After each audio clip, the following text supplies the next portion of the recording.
SuperTalk Mississippi media production. This is Gerard Gibert, and thank you for listening to MidDays here on SuperTalk Mississippi. MidDays with Gerard Gibert is on the air. MidDays with Gerard Gibert is powered by C-Spire. Power your home or business with C-Spire Fiber. To learn more, visit supertalk.fm/C-Spire. C-Spire Fiber powers SuperTalk Mississippi.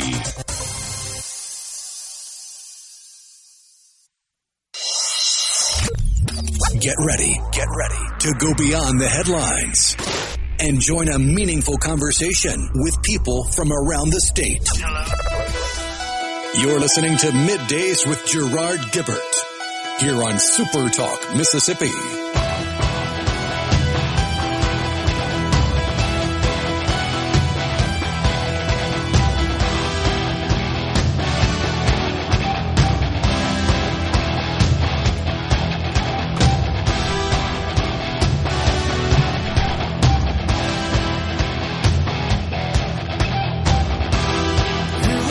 Good morning, everyone, and welcome to MidDays, SuperTalk Mississippi.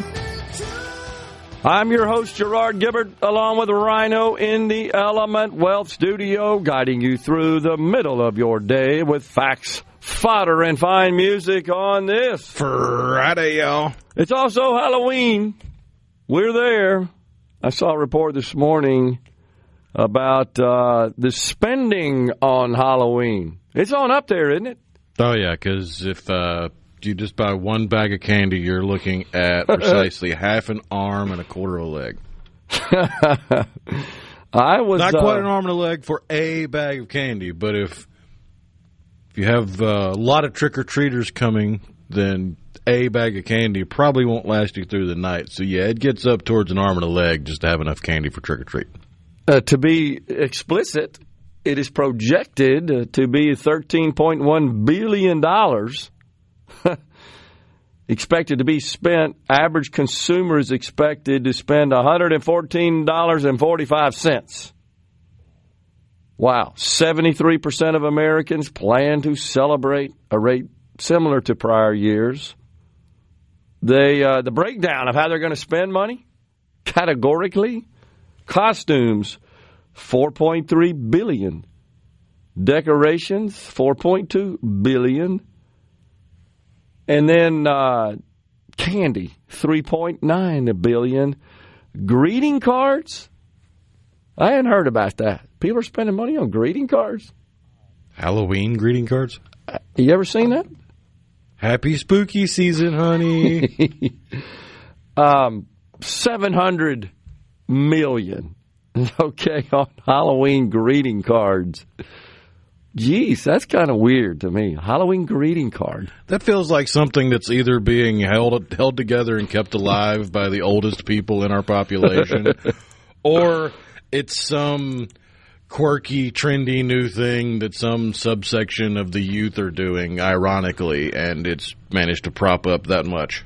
Wait a second now. I'm the older generation. We never did stupid Halloween greeting cards. But your generation and your parents' generation, those that are still with us, were the ones that were much more attached to sending stuff via snail mail. Well, that's true, because that's all we had. We didn't have all these wires and stuff, all these devices. We're spoiled. I'm just saying they had a bit of a nostalgia for it, so it might have kept it alive. I got you.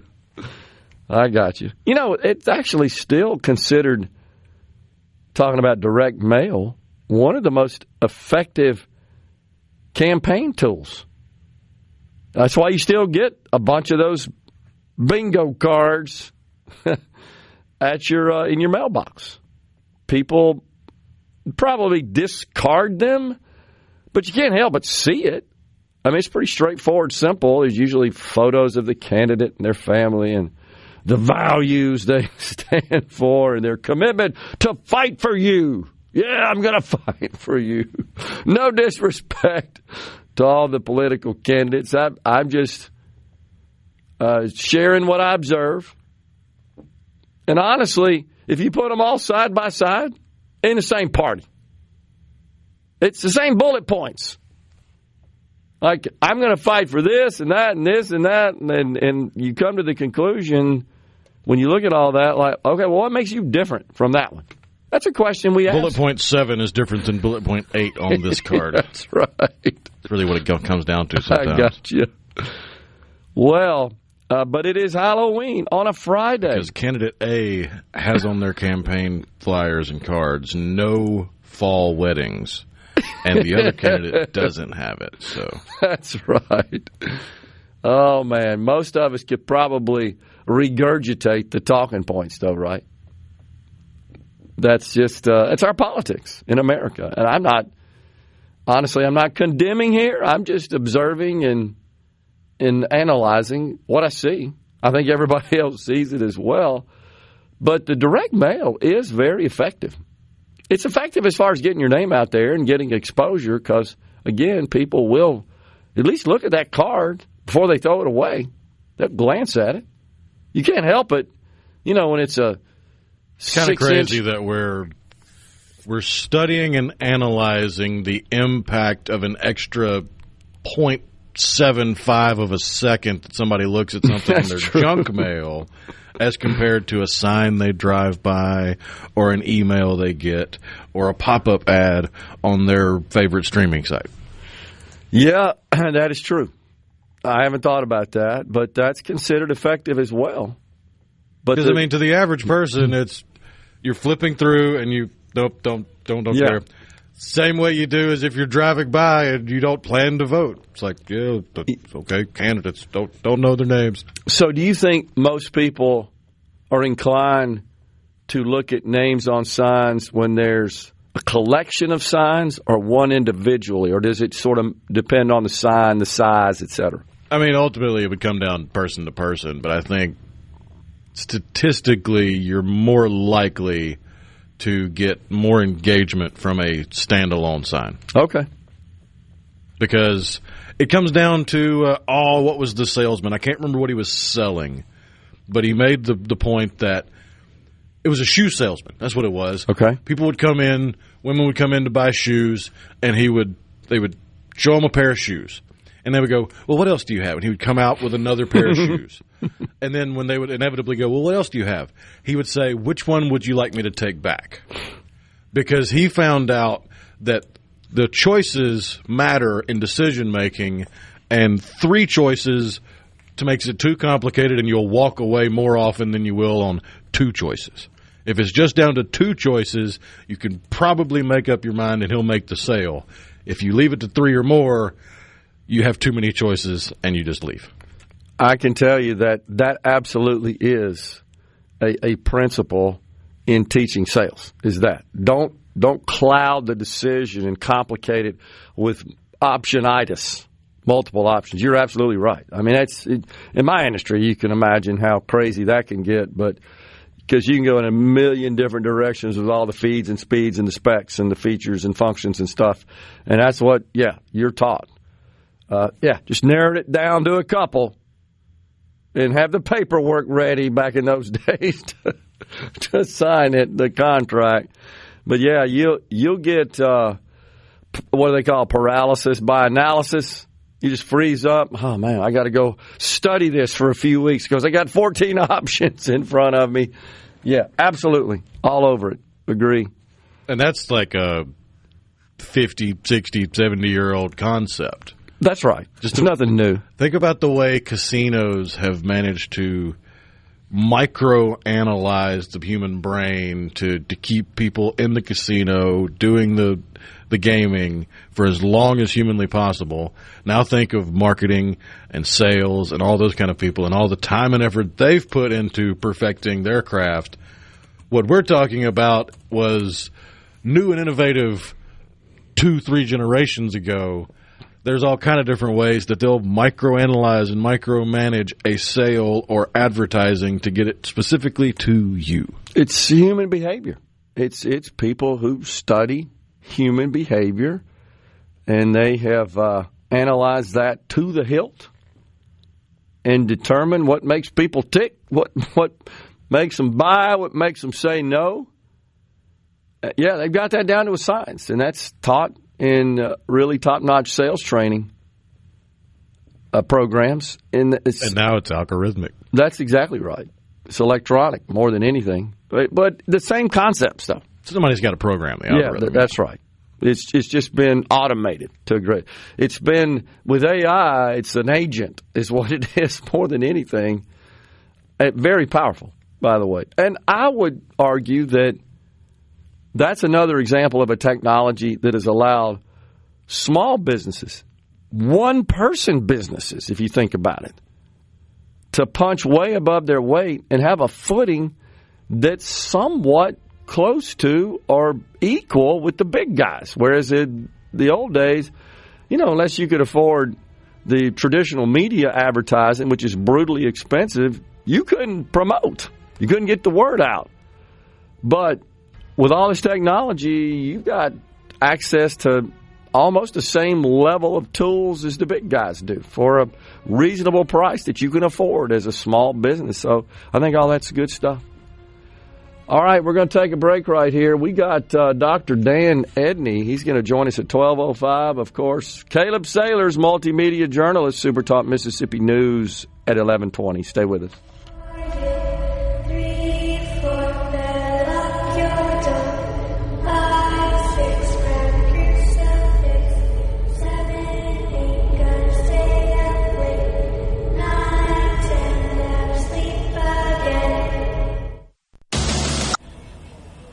This segment of Middays with Gerard Gibert is brought to you by Covington County Hospital in Collins, where your health matters.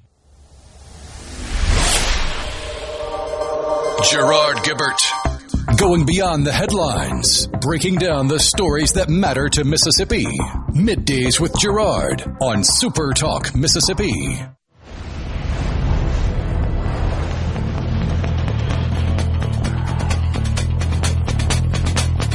That's right.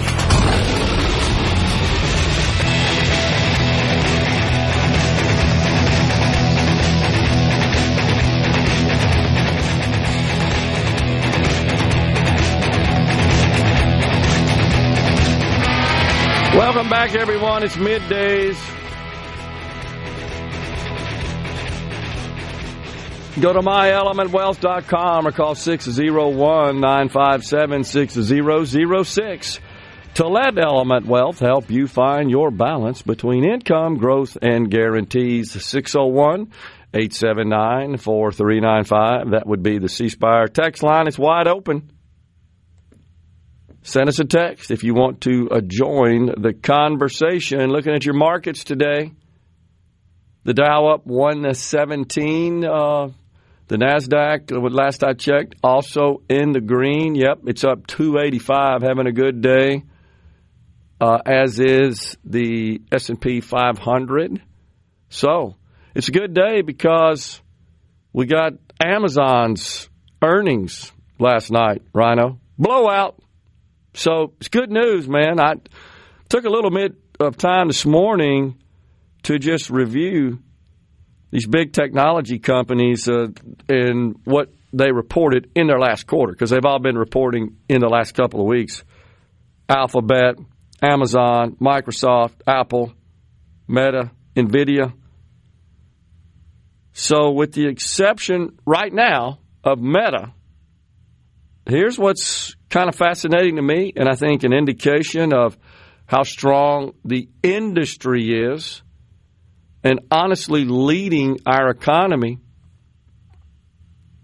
And that is Alphabet, Amazon, Microsoft, NVIDIA are all on track to generate net income of over $100 billion this year.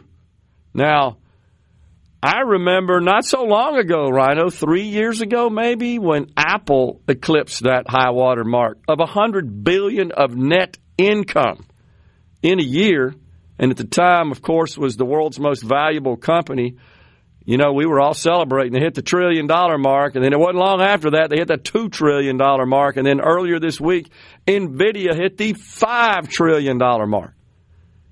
So these are all American companies that produce technology every dang one of us consumes. You may think you don't, but I promise you do. The only way you're not is if you're completely disconnected. You never use the internet. Because if you do, you're helping these guys. There are still people that just, what? You're right. What's a Twitter? You're right. I agree. But you know that number is shrinking on a daily basis. So, but the company that's on track to produce the greatest amount of net income this year is Alphabet. Kind of came out of nowhere. And it's, all the various companies underneath their umbrella. Because you got YouTube as part of that as well. And, of course, they're in the cloud business, the search business. There's a number of different businesses, their lines of business are there, and they've been expanding that for years because they've got this fantastic platform. Well, they're on track to generate $136 billion of net income on revenue of $408. It's amazing. Amazon, now the nation's largest company in terms of revenue, $720 billion. Now, that's a combination of their e-commerce business and, of course, their cloud services business, Amazon Web Services. And they are on track to hit just right at the $100 billion mark for net income for this year. Microsoft at 312. I know I'm throwing a lot of numbers at you, but the main takeaway from this is the net income percentage, the percentage their net income represents of their top-line gross sales revenue. You can tell from the numbers all of these are in the 30% range, except for NVIDIA. It's mind-boggling, generating 184 run rate this year. Billion of top-line revenue and dropping $104 billion to the bottom line. That's a 56% net income percentage. 56%. It's unthinkable. So as soon as we unplug all this artificial intelligence, stop using all that, they won't make all that money. If you have a problem with the obscene amount of money they're making, just stop using all that stuff, and they won't make it. Of course, that's absurd.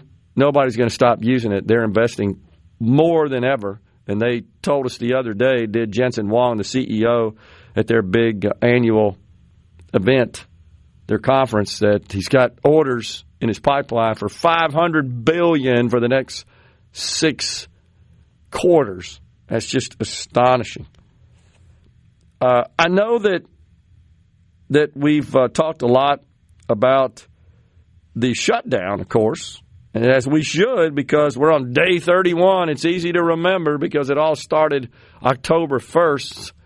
Doesn't appear to be a breakthrough in sight that I can tell. Now, the president last night said that the Senate should scrap the filibuster in a narrow sense. So that would be the dumbest thing Republicans have done ever, and they've done a lot of dumb things. Not as dumb as Democrats, but Republicans aren't immune of stupidity. I think it would be a bad move as well, honestly. And so he's calling for that. Especially when you hold all the cards in the conversation at this point, because even mainstream media is turning on Democrat leadership and asking questions that now the non-mainstream liberal media is losing their minds over. How dare you ask these kind of questions? You must be a Trump supporter secretly. So the president wants the Senate to end the filibuster so that they could pass the CR with a simple majority, which they have the votes for that. It's getting more difficult for the Democrats to point to the Republicans as the obstructionists in keeping the government shut down and not reopening it. And it's really simply on this basis. They all vote against a bill that opens up the government because it doesn't meet their liking as far as its contents. Just keeping everything the same and going into the rooms there to negotiate the sticking points, they're not for that. It also doesn't help their cause that people don't have the attention span and memory of a goldfish like they believe. And some people, in fact, do remember them voting on basically the same exact thing just a few short months ago. In May, to be exact, absolutely true, 100% true. And it's. I think this is all a political calculation. I know you're shocked at that politics would get in the way of good policy here and what's in the best interest of the people. Last I checked, it was supposed to be of, by, for the people.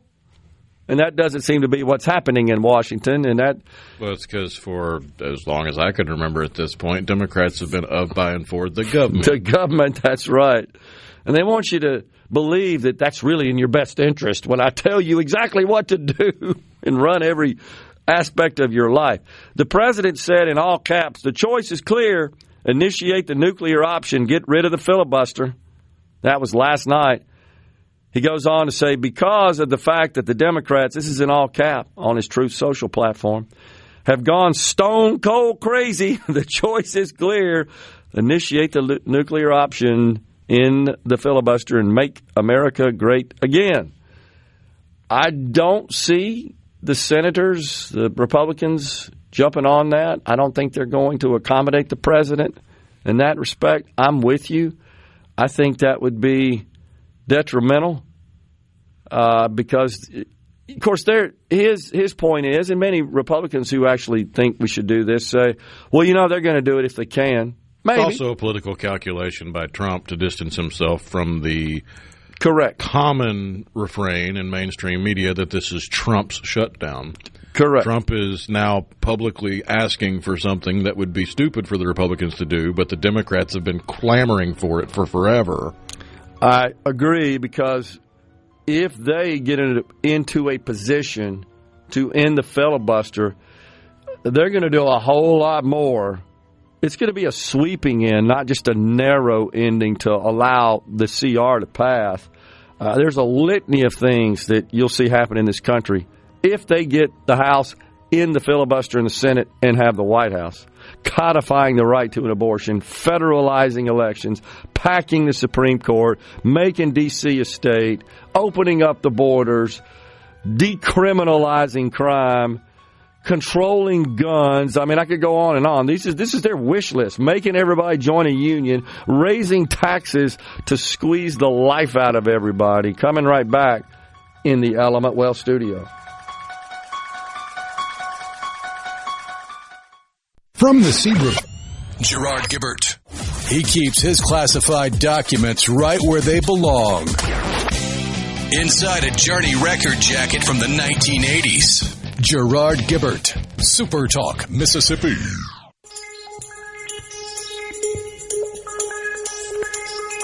Welcome back, my friends, to the show that never ends. We're so glad you could attend. Come inside, come inside.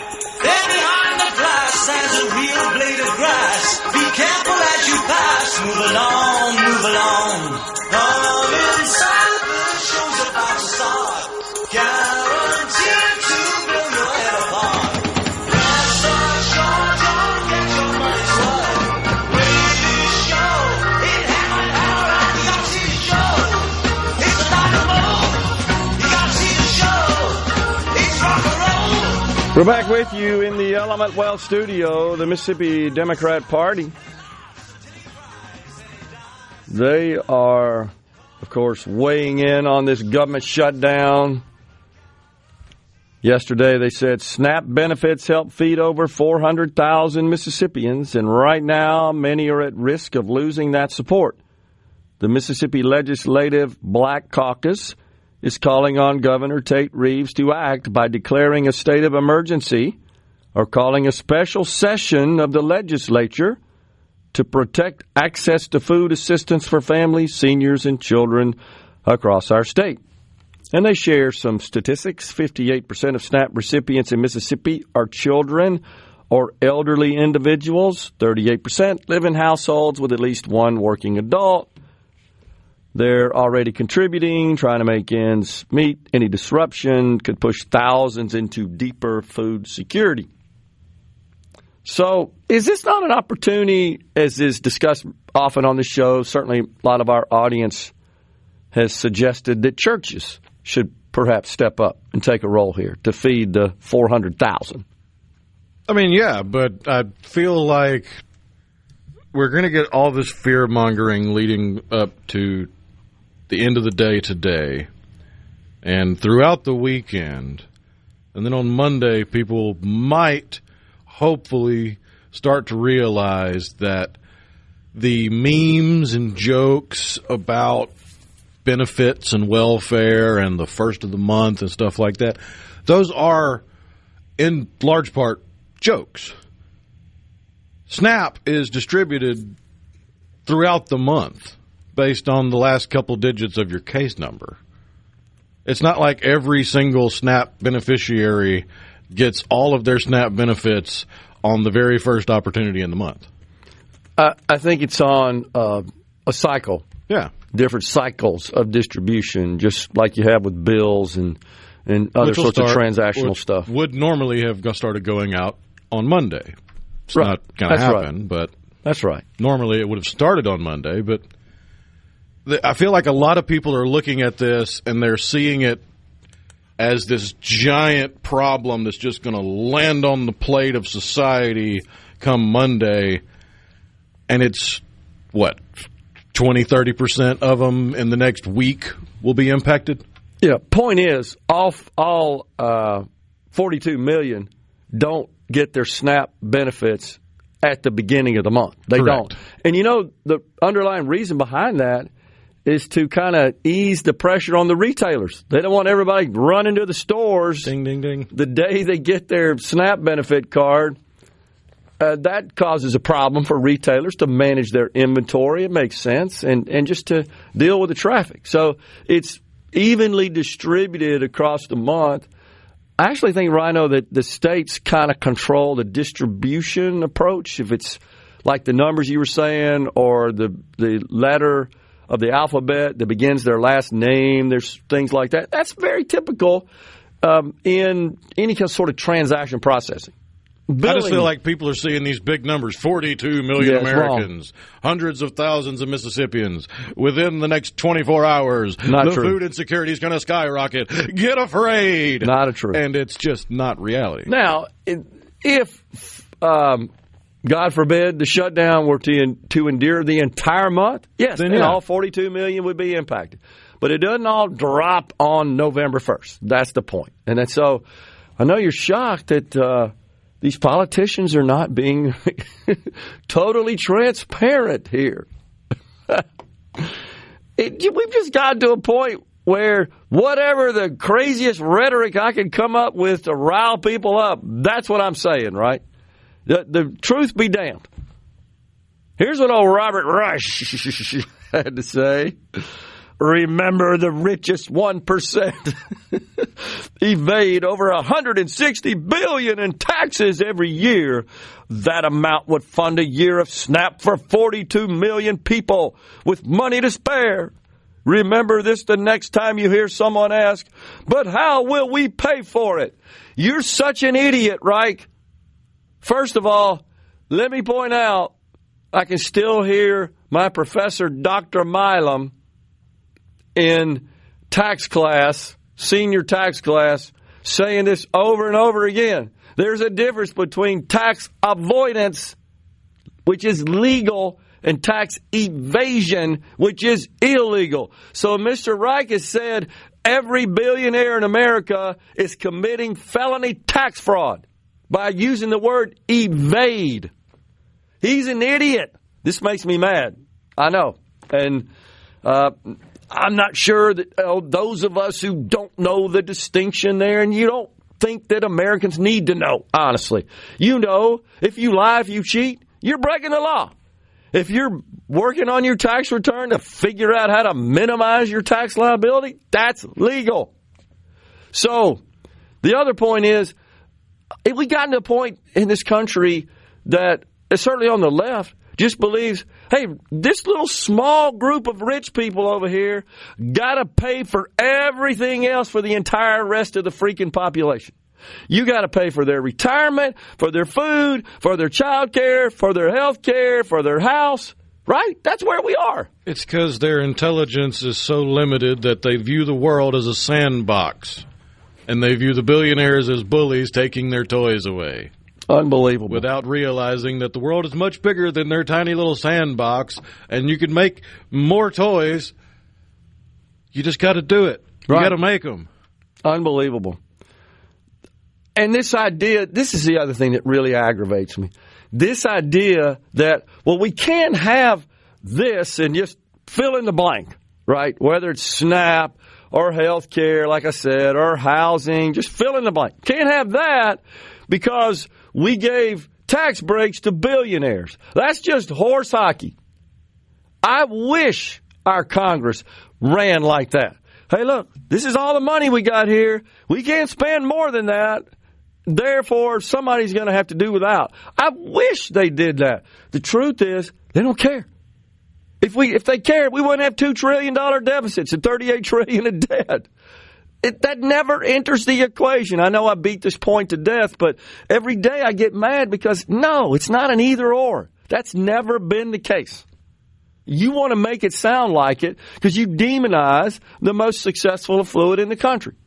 And by the way, where do you demonize them? On the platforms that made them rich, you idiot. Just unbelievable. Incredible. So this question he asks in his post here, but how will we pay for it? You've never asked that in your damn life. You don't care. Just run it up. Just let me get attention. Let me keep my gig. Because this is what gets everybody it gets me upset because you're an idiot. But you really get, when you look through the comments here, those people, as I say, oh my God. Just have the richest 1% pay their fair share of taxes. You see that over and over because nuts like Wright go out and post this crap and promote that narrative. Joe Biden did every single day when he went out, and they failed to acknowledge the truth, the reality, which is that the top 1% pay half the taxes, half the revenue, more than the bottom 90. And they deem that as not fair. I agree it's not fair. The top 1% shouldn't shoulder half the tax liability in this country. The burden. Gee whiz. Well, there's another person on here that says, I remember when we used to really tax the rich and we had great roads and we helped people. Oh, my gosh. That's racist. It sure is. Or at least that's what would be said if a Republican said something like that. Oh, man. And then the other thing is we got this CR that only gets us through the 21st. We got 21 days, not counting today, 21 days that it would fund should they pass it today. 21. And here we go again. Just unbelievable that that's where we are. We've talked a lot about and promoted the success that we've had here in Mississippi with K-12 education. Our governor certainly calls attention to it. He was one of the individuals, Governor Phil Bryant as well, and many, many others. I don't want to leave anybody out that enacted reforms in K-12 education that I do think are rendering benefits. Our graduation rates up, our reading and math proficiency. So up there in Massachusetts, a deep blue state, this is really good, except there's another aspect of it, and that is they passed a literacy bill, a 155-0 in their legislature, and it kind of looks like what we're doing here in Mississippi, injecting phonics in higher gates, which is what led to our success, except the districts, the unions said no. They don't care about the kids. Coming right back.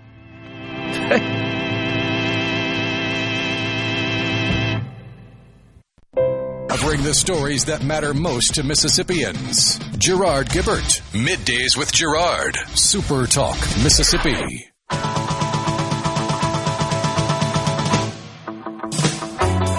Well, I saw the thing coming out of the sky. It had a one long horn and one big eye. I commenced to shaking and I said, ooh-wee. It looks like a purple people eater to me. It was a one-eyed, one-horn, flying purple people eater. One night, one horn, flying purple people eater sure looks strange to me. Well, he came down to earth and he lit in a tree. I said, Mr. Purple People Eater, don't eat me. I heard him say in a voice so gruff, I wouldn't eat you 'cause you're so tough. it was a one night, one horn, flying purple people eater. People Eater. One night, one horn, We're back with you in the Element Well studio. Appreciate you joining us today. So, have you seen some of these wackos that continue to promote this assassination culture that has unfortunately engulfed our country? Dave, you're going to have to narrow it down. Are you talking about the Twitch streamers calling for the end of America? Are you talking about the Halloween costumes of Trump with a bullet hole in his head, or Charlie Kirk's reenactment with the gunshot wound to the neck and blood all over his shirt? Or are you talking about other calls to violence from the left? Well, I'm just looking here that on a post I made on my social media celebrating Daughter's Day. It's about a month ago in September. And I shared, of course, a post wishing my daughter a happy Daughter's Day. And I traditionally do that. And my son as well, I think. Is a comment. And, you know, that's when social media is fun. That's what it was designed for, honestly. Originally. Now. Originally, it was designed to date. get lucky. Yeah, exactly. Find you a date, right? Yeah, exactly. But it was more for socializing, let's put it that way, rather than the platform for you to be an idiot. Okay? So I'm just looking at this post of me and my daughter, and I happen to share one photo that included my daughter, myself, and the governor at an event we went to. The governor was kind enough to take a photo with us. I'll tell you what it was. It was when Riley Gaines came through town a year or so ago. You remember that. We had her on the program. And my daughter thinks the world of her, and we were able to get tickets to that event. But some idiot, Rhino, posted a meme, a cartoon of a bullet, okay, like that's animated, that's got eyes and a mouth, and there's a balloon coming out of the mouth, says, did somebody say Charlie Kirk? Now, I don't know why, because I don't have anything about Charlie Kirk on the post. This was September 25th, but it's the bullet, of course, playing the role there. And then... Was it Bullet Bill from Mario or something? I'd have to send it to you. I've never seen this before. I mean, it's the only bullet I could think of with a face. Okay. This is like a cartoon-styled bullet. It would be cartoon-styled if it's for Mario. Okay. And this person goes on to say something very inappropriate about the governor. Now, you know, when you're an elected official like that, you're fair game. I get it. You're an idiot when you say stupid stuff like that, in my view. I prefer not to get so. And this was deeply, like, personal, inappropriate. Nothing about his leadership, his policy, nothing like that. Because this individual, you know, can't think that deep. Doesn't understand all that. But the bullet, and why on that post with me and my daughter? Where the hell? Why make a comment about the governor on a picture of you and your daughter and the governor? Yeah, exactly. As if they were talking to the governor. It's almost like these people have below room temperature IQs. And it seems like the majority of below room temperature IQs seem to vote for one party in this country, and I'll give you a hint, it's not the Republicans. It seems like that's the case. But, you know, there have been, I'm sure you're aware and you've seen it, lots of other posts, social media, internet jabber about Charlie Kirk being his wife being in town and the vice president in Oxford. And, you know, and the governor, there's photos of him where he was able to meet the vice president, welcome him, as he should, to the great state of Mississippi. And there's idiots out there talking about, oh, yeah, they're in view right now, take shots at him. I mean, what is up with these people? Is that where we are now? You don't like them, just kill them. I would imagine the vast majority of those people are people that never truly experienced any discipline or actual parenting in their entire life, or they are starved for attention, and any attention, even negative attention, would just make their day because they're that pathetic and miserable on a day-to-day basis. And that is exactly right. The miserable part is what you got right. They're permanently aggrieved. They are miserable. They're victims. They're mad about everything.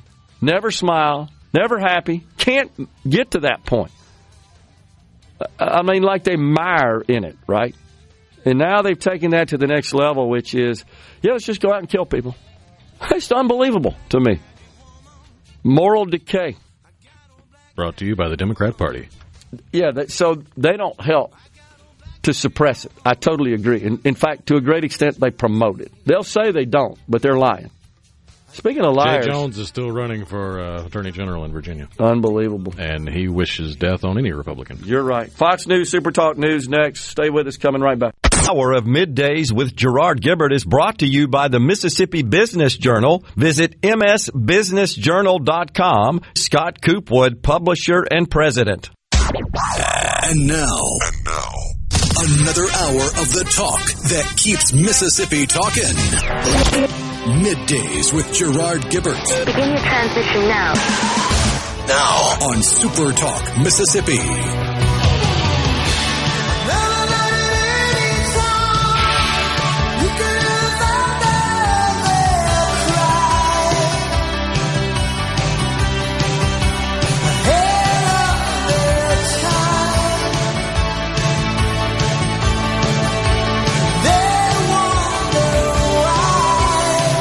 We're back in the Element Wealth studio. It's Middays on this Friday, y'all.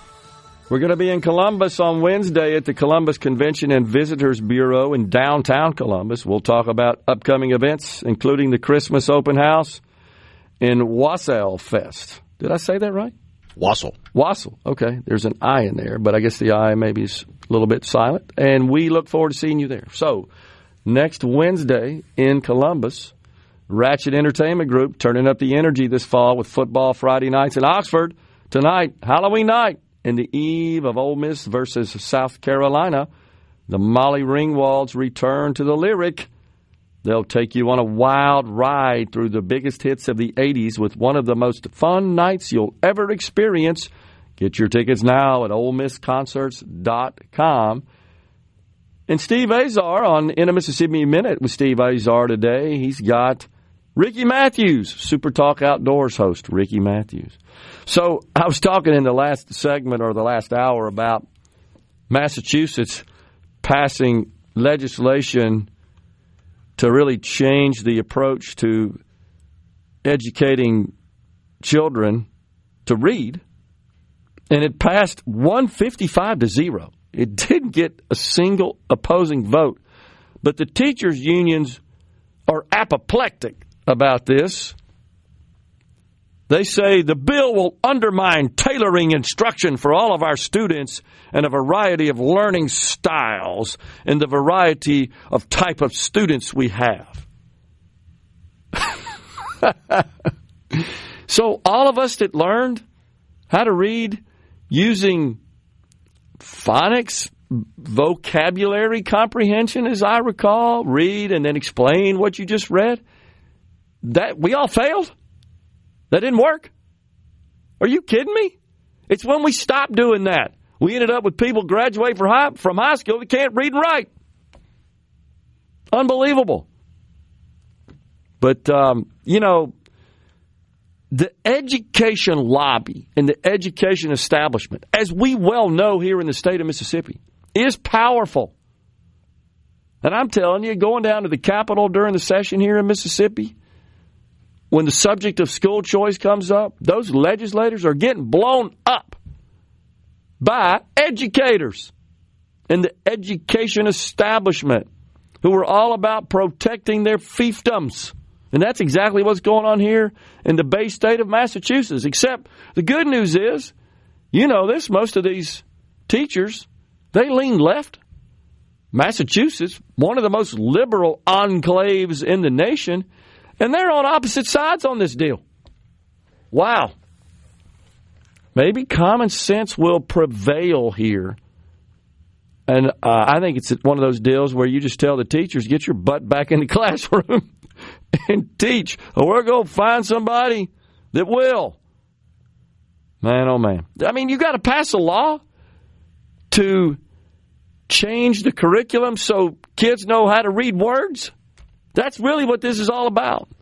It's because they've bought into the now, I'm pretty sure it's been thoroughly debunked concept of, is it learning differences or learning styles or learning systems? That's what they said, yeah. It's got to be tailored. Well, think about this, though, Ryan. If I'm not mistaken, that's the whole visual learner, auditory learner, and there's like 4 or 5 categories of learner, and you have to tailor the lessons to meet the needs of all of these different types of learners, and you wind up spending more time on the lesson plan trying to tick a bunch of check boxes on a checklist instead of actually coming up with a lesson plan that, I don't know, teaches the curriculum.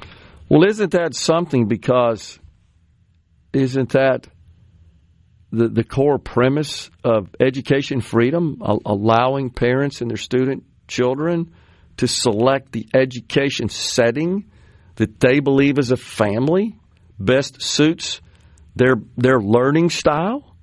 But yet we can't do that, right? Oh, but dare you tell me how I got to teach? Because you've got to have 5 minutes of the class time where you are saying things out loud to get the auditory learners. And then you have to have 5 minutes of class time that is a video so that the visual learners can understand it. Then you have to have 5 minutes of hands-on time so that those learners will learn it. And you wind up splitting down the lesson into these tiny little bite-sized chunks that don't actually fulfill anything. And it's just wrong. It's hypocritical, in my view. It's the old rhino, if there weren't for double standards, they'd have none. But you can't on the one hand say, oh, we need to be able to tailor. And then you offer a system that allows tailoring even at a higher level. I mean, the entire setting is tailored to the learning style and the learning needs of the student. Can't do that. Unbelievable. But yet, just requiring the schools and the teachers to use a methodology that's proven to work, set into law by the legislature, that is then handed down to the education system in the state, they go crazy about. Do you wonder, maybe, does it mean they got to work a little harder, perhaps? Ding, ding, ding, ding, ding, ding, ding. I see. I can't just roll out the same lesson plans and curriculum I've used for the last 10 years. I got you. Okay. Well, I think that's what's at the core of this rebuff, shall we say. And the saddest part is there's a portion of the teaching population that's using a lesson plan that they wrote when they were still in college as a part of their education. Jeez. I hate to hear that. I really do, but I think you're right. Because it's that laborious to check all those boxes. Unbelievable. And now they're complaining that you're doing away with the check boxes. Unbelievable. Yeah, you're right about that. Kamala Harris, she just went on a rant. You may have seen that. And, oh boy, of course, had to come in there with the old F-bomb. She's all mad. Isn't she something? Can't even get a Kamala Harris clip for you because of that. And her curse-laden rant is over Trump's ballroom. You're talking about some serious triggering over a building. It's what it looks to me like. Unbelievable. She says, are you effing kidding me? Now she's seen the plans, and so forth. You're terrible is what you are. That's being nice about it, honestly. You may have seen James Carville, legendary Democratic strategist. He's calling for a cleaning of the House. He says, don't think about running her or Tim Walz. He's not a Gavin Newsom fan either. I mean, moderately. But, yeah, he says we got to do something different. So, But it's just amazing to me. I know I talk about that some on the show, that you just can't find video anymore. That where someone just has a conversation without doing that. You've jumped on me about it and said maybe I need to get a little bit more current. I guess I'm old school in that respect. Not being prudish about it, just don't think that's appropriate for someone at that level, even on a podcast. That's me. But she's just an idiot, unfortunately. And that's where we are. I guess one angle to take on it from my point of view is we, as a society, tend to gravitate more towards the politicians that seem more human and sincere and less wooden and over-polished. Okay. And it's easier to paper over your more wooden, pre-planned, practiced aspects if you pepper the language with some seasoning. Okay. Well, I don't happen to think that's necessary. I guess what I should say this. I don't think that's necessary to illustrate and project your authenticity. I get how some people may view it that way. I do. But I think there are other ways of achieving that. And I think there's settings where that can be done. Like Tim Walls' hunting trip? Oh, my gosh. Oh, boy, was that ever a disaster. But see, I'm your everyday average guy, jazz hands. But that's somebody pretending to be somebody they're not, right? That's what aggravates people. Now, I believe Kamala Harris is this way.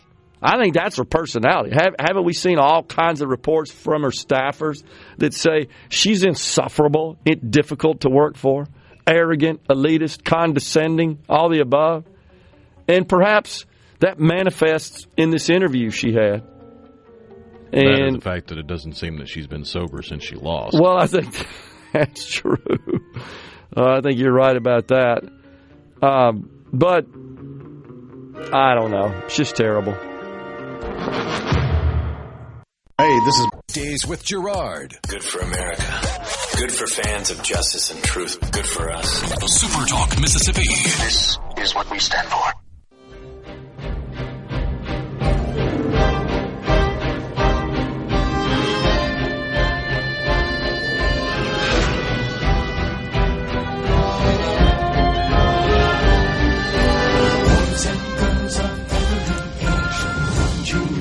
Something strange.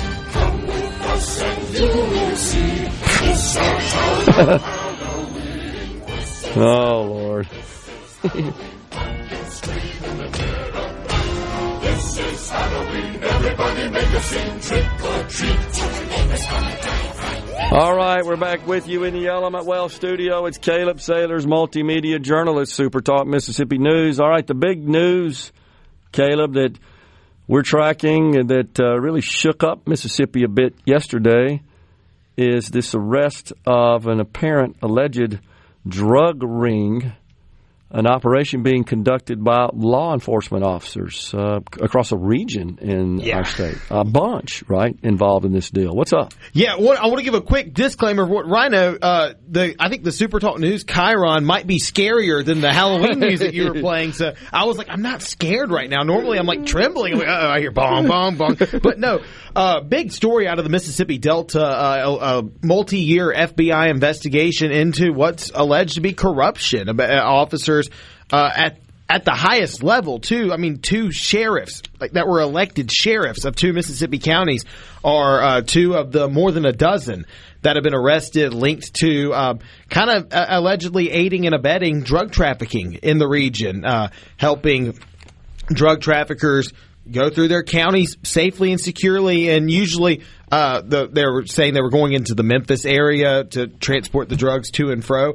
But yeah, the two biggest names here are Washington County Sheriff Milton Gaston and Humphreys County Sheriff Bruce Williams. Again, both of these men were elected to their posts, but they're two of 15 that were arrested in this case, Gerard. And this goes deep. I mean, this goes to the level of FBI agents posing as undercover Mexican drug cartel members and some of the people that are indicted going down to Miami in Florida to meet them to talk about how they could bolster the cartel's operations in the Mississippi Delta. And so you have multiple law enforcement agencies involved. I listed the 2 counties where the sheriffs were allegedly involved in this criminal activity, but you had the Greenwood Police Department, Greenville Police Department, Bolivar County Sheriff's Department. I mean, and the list goes on and on. Humphreys County Sheriff's Office, and it's just crazy to see this many people who, you know, one of the special agent in charge here in Jackson, the FBI's field office, Robert Eichhoff, said it too. He's like, you know, all these men took an oath to protect the law, to serve their constituents, and to honor that, to honor the law. And he said they blatantly violated it. The people that swore to serve and protect did the exact opposite of that. They were serving and protecting those who were willfully violating the law. Unbelievable. This is really sad to see that this has been going on in our state for a while. Yep. And there are some indications that this may not be the end of it. Yeah, this might go deeper than we can see right now. This might be the beginning. Now, there were 2 indictments that were unsealed that were released on what was it? Thursday, yesterday. Yeah, my days are getting mixed up, Gerard. It's been a busy week. Yesterday, one of them had to do with all the drug related activity, and then one of them, a lot of these people involved too that were indicted had gun charges tacked on to what they were being charged with, on top of the trafficking and facilitating drug trafficking as well. And a lot of these officers are accused of using their squad-issued firearms while, you know, aiding and abetting criminals. Man, unbelievable. All right, so have you guys been in touch with the FBI, the DOJ? Because this all came out of Washington, right? No, this came out of Oxford yesterday. U.S. Attorney Clay Joyner's office. Federal matter, though, right? Right, it's a federal matter. The FBI is leading the investigation, but U.S. Attorney Clay Joyner was the one that he led the press conference yesterday, and then we heard from Robert Eichhoff with the FBI and other officials as well. But it is a federal investigation, but it will be prosecuted here in Mississippi, in the Northern District, in the Oxford FBI courthouse. Okay, that's something. All right, what about the monkeys? Monkeygate. What's up with that, man? Yeah, we got a lot of monkey business happening in the Pine Belt area.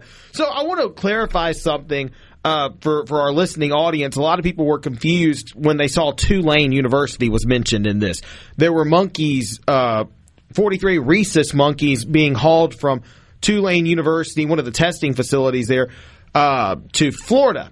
And a lot of people were saying, well, how the heck did they get to Jasper County? And I know our friends Michael Borky and Brian Haydad had a funny little rendition of their theory on how that all came to be and how that could be linked to Brian Kelly being fired as LSU's head coach. Y'all can listen to Sports Talk Rewind for that. But it was in Tulane's Covington campus, which is about 40 minutes away from that area of Mississippi. So it makes sense why they were going along 59. So this truck overturned on I-59 on Tuesday that was hauling all these monkeys, and a lot of them got loose. And the Jasper County Sheriff's Office initially reported that, you know, they had dispatched all but one monkey, and I'll let you draw your own conclusions on what dispatch means. They had also reported earlier that these monkeys were disease carrying and aggressive, and you know that they needed to be dispatched if people encountered them. However, Tulane University reached out to us and said that's not the case. That's not the case. These monkeys are not contagious. They're not contaminated. They're not infectious. They're not aggressive. I mean, I even saw videos of one of the monkeys in the intersection just kind of sitting there, just chilling, just minding his own business, just looking around, not bothering anybody. But there's 3 on the loose still, Gerard. And a similar incident to this happened in South Carolina last year where 43 rhesus monkeys escaped from a breeding facility, and it took 2 months to capture the ones that had gotten away. And people had to, the officials, those who understood how to handle these monkeys, they used peanut butter and jelly sandwiches to lure them. So Tulane has said that they're going to send people up here to assist local law enforcement. The Department of Wildlife, Fisheries, and Parks is also on scene as well. And the local Walmart, Dollar Generals, and Kroger's might be seeing an uptick in Jiffy and Smuckers being bought right now to lure these monkeys to them. But yeah, we got some monkey business. But I will say, if you are in the Jasper County area or in the Pine Belt of Mississippi, and you see one of these monkeys, call authorities, call 911 immediately, let them know. Do not go near them. I mean, you never know what could happen, and let the local officials know so they can come handle it. Well, it seems to me that it was very careless of them to transport those monkeys the way they did. And also not having some vehicles in the front and behind flanking them in the event of some sort of issue. And we still don't know who was driving the truck that was hauling the monkeys, and we don't know where exactly. We know they were going to a testing facility in Florida. We don't know which one, where specifically. So there's still some unanswered questions that I have, that our news department has. And we're still trying to figure out all of the logistics. But right now, Tulane has been very communicative with us and let us know, like, hey, we didn't own these monkeys. We don't own them. We were just having them transported to another facility, and they're not disease carrying. They're not dangerous. They're not aggressive. So, because the first reports were that they were. Oh, right? yeah, that they carried COVID and herpes and everything, everything under the sun, and that they would attack you. And Tulane's like, whoa, guys, pump the brakes. That's not the case. Yeah.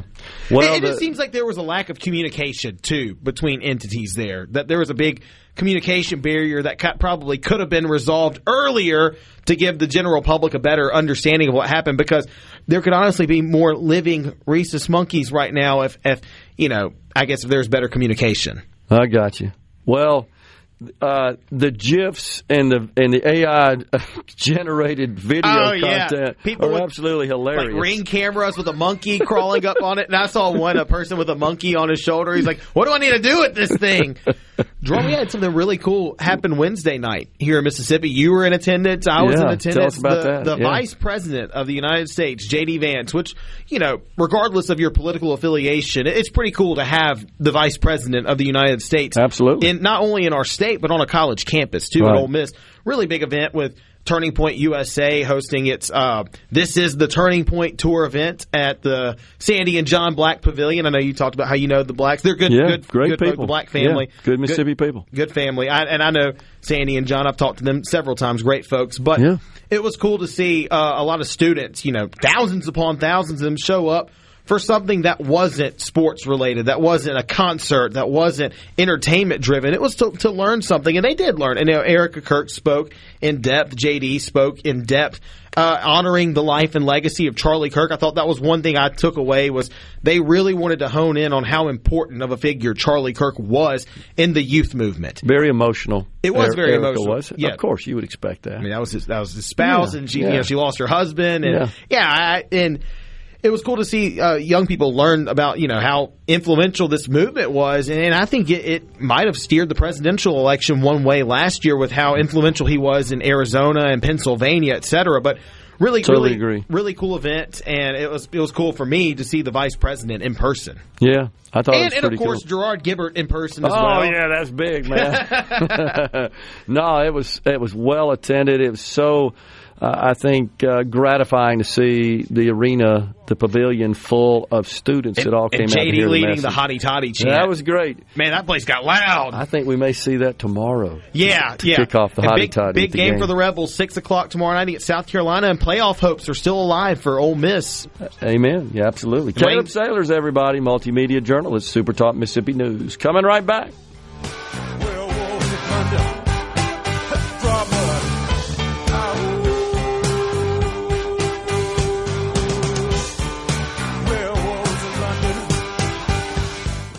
From the Seabrook.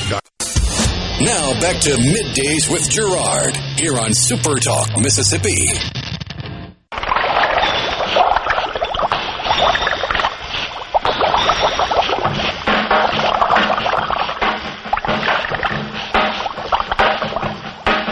I was working in the lab late one night when my eyes beheld an eerie sight.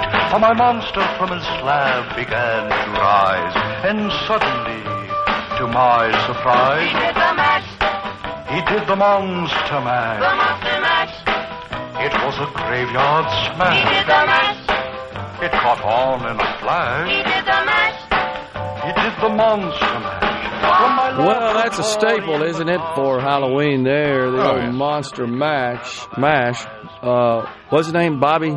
Bobby Pickett, nicknamed Boris. Boris. Oh, man, what a voice for that song. Just absolutely you should look perfect. up the video of him performing it live. I don't know what show or venue he was performing, but the contortions of his face is like an early Jim Carrey. It is awesome. Yeah, I agree. He's able to move like parts of his face independently where the rest of them don't. That's kind of a unique skill, to say the least. But, yeah, that's really great. Appreciate that. Well, that's par for the course today because it is Halloween. What, you got any special plans? Halloween plans? Not particularly. I will be actually right here in this very seat for a large chunk of Halloween, taking care of some high school football. That's right. But I do have a bag of candy and a bowl and a bag of potatoes to put potatoes on top of the candy in the bowl. Okay. If there are any late trick-or-treaters when I get home. But, yeah, that's a funny thing I've tried to do the last few years, and I haven't had any trick-or-treaters take advantage of it, so I've just had a bag of potatoes to eat. But, hey, they're potatoes. They're really versatile. But apparently, if you just put a potato on top of the bowl of candy and you present that to the trick-or-treater, especially at a younger age, they lose their minds. It's a potato! They grab the potato. Look, I got a potato! That's awesome. Well, I think the weather's supposed to be decent tonight, so kids will be out and about. You saw the trick-or-treating at the White House. The president, Melania, they love that. And the president did it again. He put the treat on top of the head of the costume again. He sure did. And the funniest one was the McDonald's drive-through costume. Awesome. That was pretty good. That was awesome.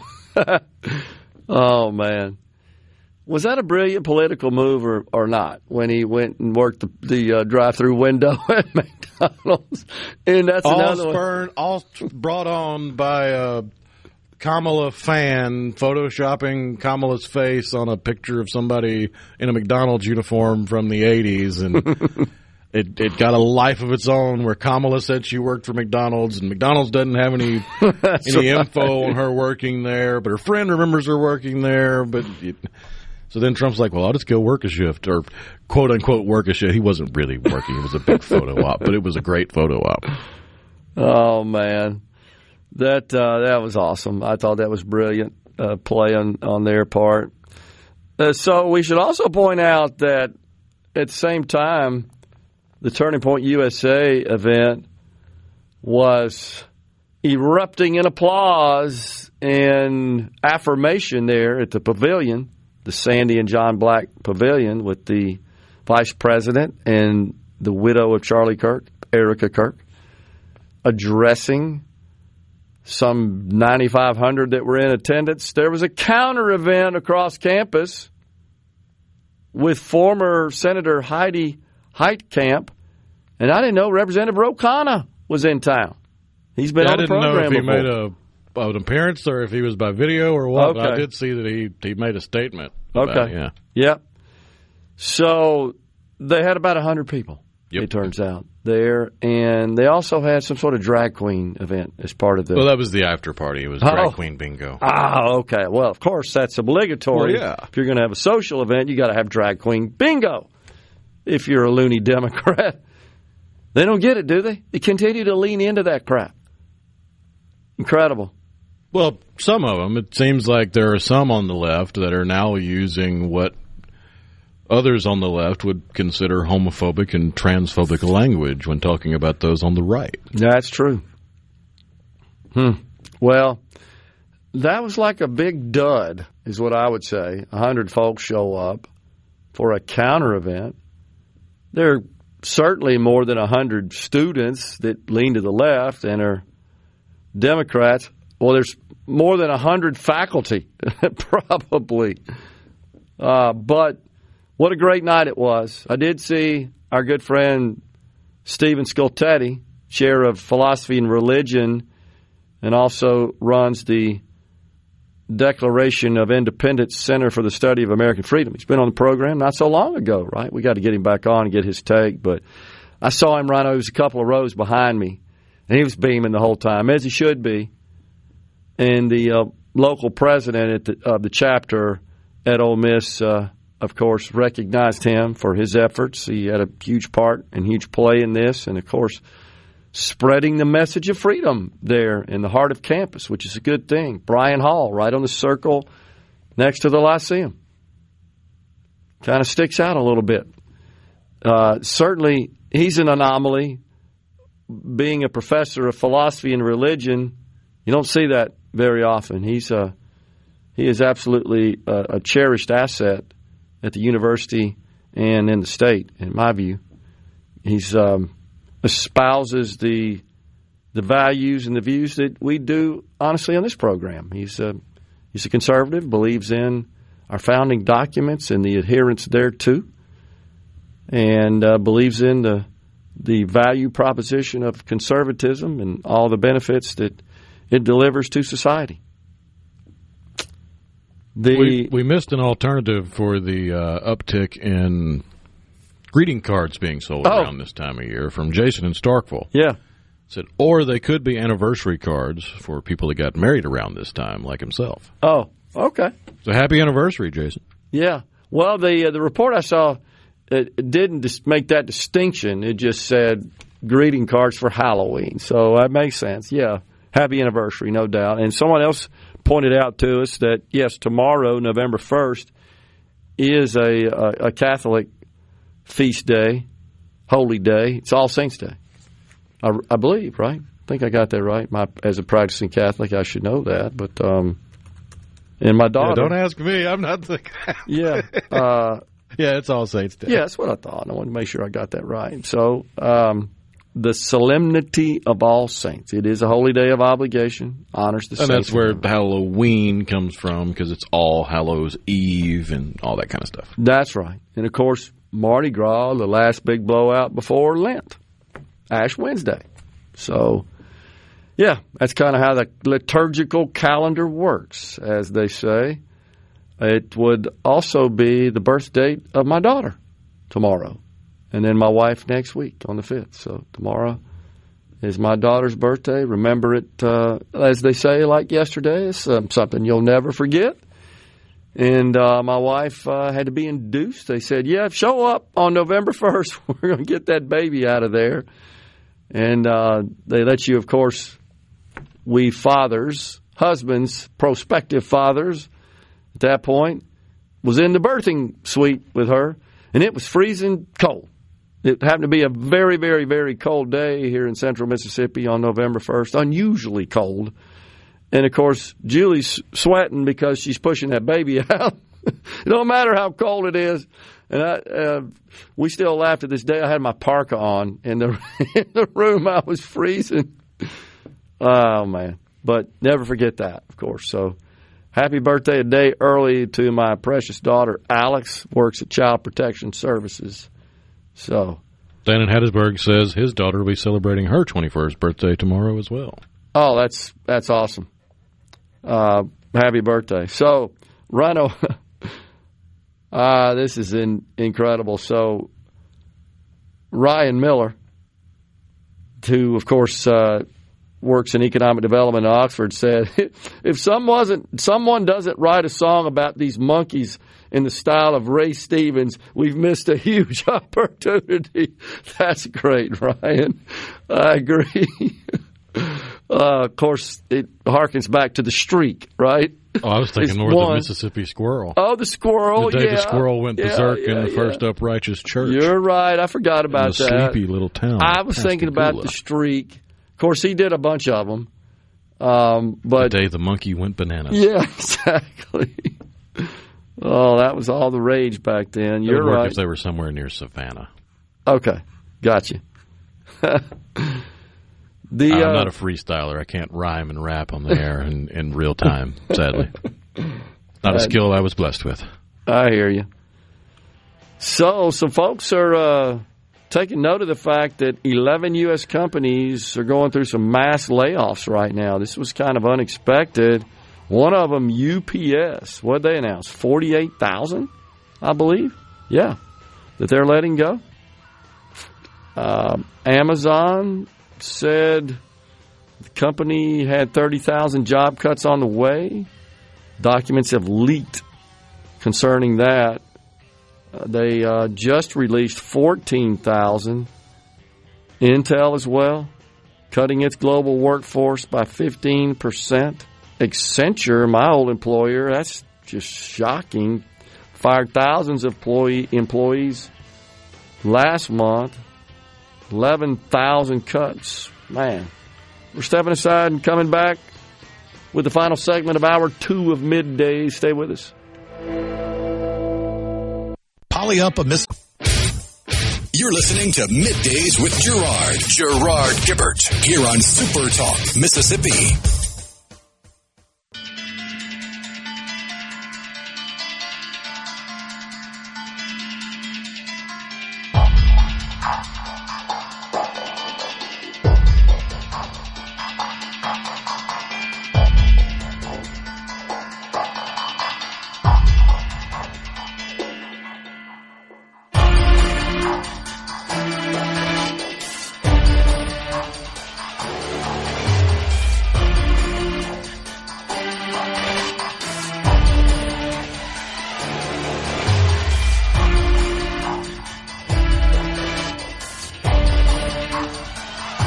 All right, so I think we have some sound teed up for you concerning the... Before that, I've got to play this because the AI was successful somewhat.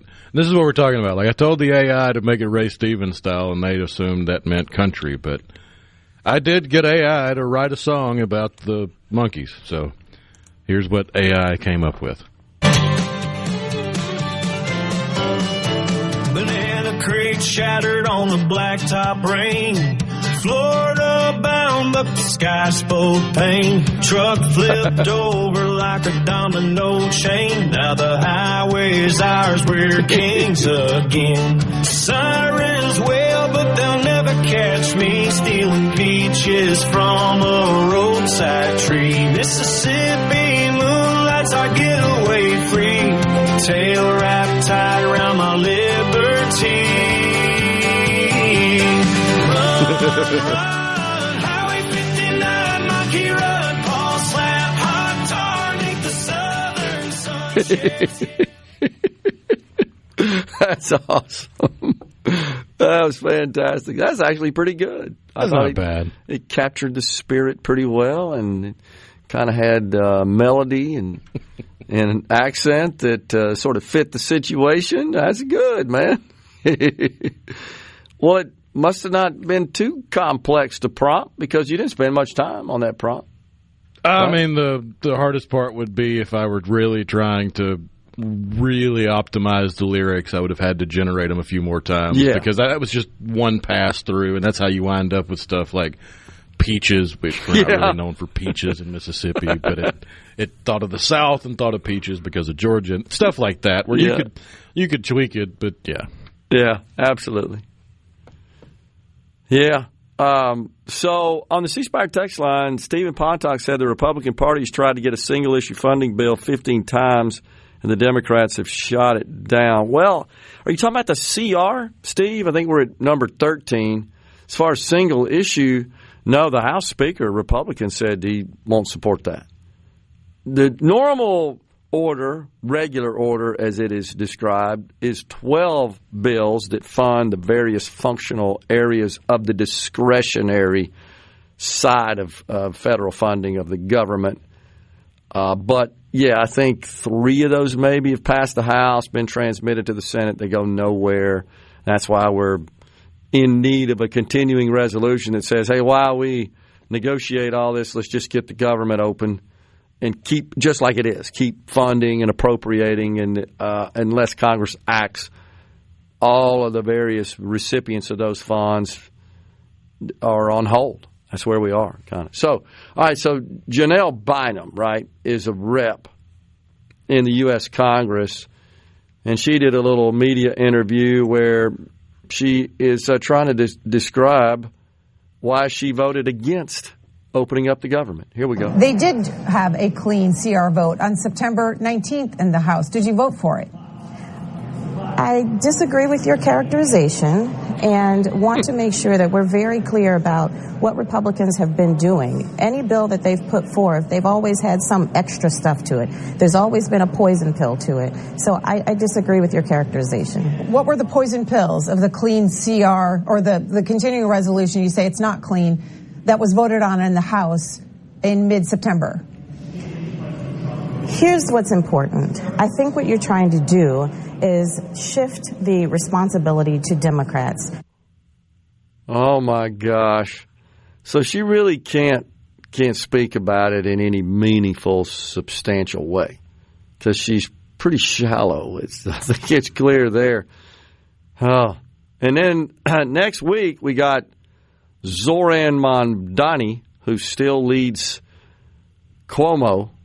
Andrew Cuomo, by double digits, and it just looks like he's going to be swept into, what's it called, Gracie Mansion there? I think it's where the mayor hangs out in New York City. Do we have time to get that one in, Rhino? Not quite. Okay. We'll have to save that one. We'll save it. But it no shocker. It's just him, let's say, being inconsistent in his policy positions. Like, wait, you said you're for that, now you say you're against it. And there's a whole series of that in this short 2-minute clip we'll get to you later on in the program. You got to hang around with us.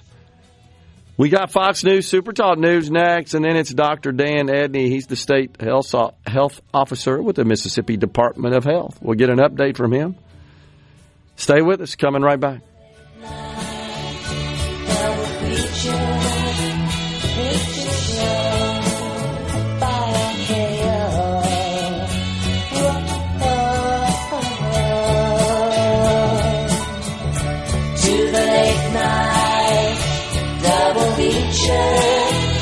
Picture show in the back row.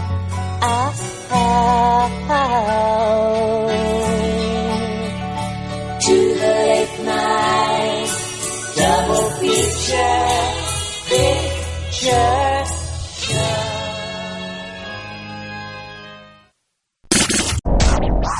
And now, the talk that keeps Mississippi talking. That's what I like to listen to.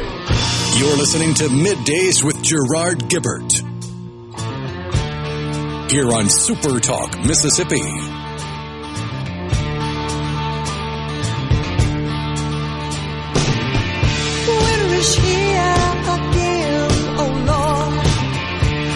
Welcome back, everyone. It's hour 3, the afternoon portion of Middays. We are live from the Element Wealth studio on this Friday, y'all. We're pleased to welcome now Dr. Dan Edney. He is the state of Mississippi's health officer with the Mississippi Department of Health. Very timely, Dr. Edney. Thanks for coming in. Thank you. Always glad to be with you. Happy Halloween. It's appropriate to bring us in on Halloween with how terrifying our health outcomes are. Well, we're glad to be here. Gotcha. All right, so why don't you give us an update? Because typically when you come see us, you've got good news in that we're improving. Yes, we are. Yeah. 3 years ago, our health rankings, I told the legislature, we're not 50th, we're really 60th. The only reason we're not 60th is there's not anybody between us. But last year, we improved in 19 state-level health metrics, which was more than any other state improved. And we came in at 50th by the legislature. This is a legit 50th. We are better than we were, and we see things that are getting better. The things that aren't getting better, infant mortality is not getting better, and child health is not getting better. So those are the areas that we really have to lean into. Okay. So what about the shutdown at the federal level? How is that impacting the Department of Health? A big aggravation. It's not changing what we do day to day. We do have to work the problem, and that's okay. Our number one problem is to keep the WIC program going, which is very different from the SNAP program. There's women, infant, and children. There's pregnant women, breastfeeding women, infants especially, and then children up to age 5 that are low-income families. And it's a nutritional program. Okay. It's healthy food and formula, for those vulnerable populations. And everybody is working to keep WIC going. The governor's office has been really helpful and supportive to us. We're okay now with WIC. I think we'll be okay through November, which I'm praying we don't go any longer than that. But WIC is a big cash burn. It's about $2 million a week. Wow. So we have,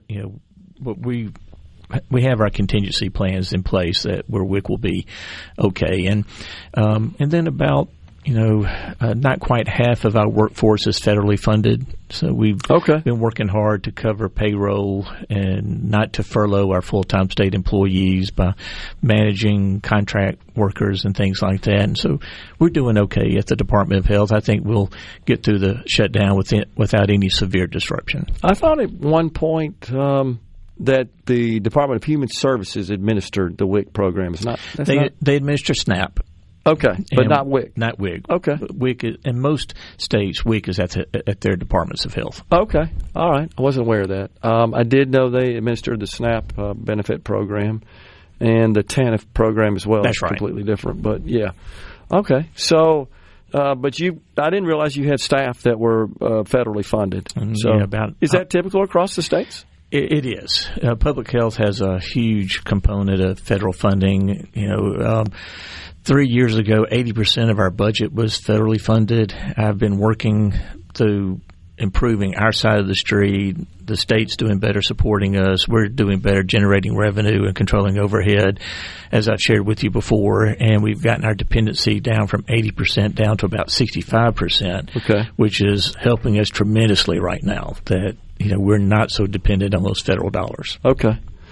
You have always prioritized health rather than health administration, I guess you could say. You have talked a lot about your concern about the health of our population, as you just started out with. If there were 60, we'd be 60th. So, which is disappointing to hear, but I know you guys are working on it all the time.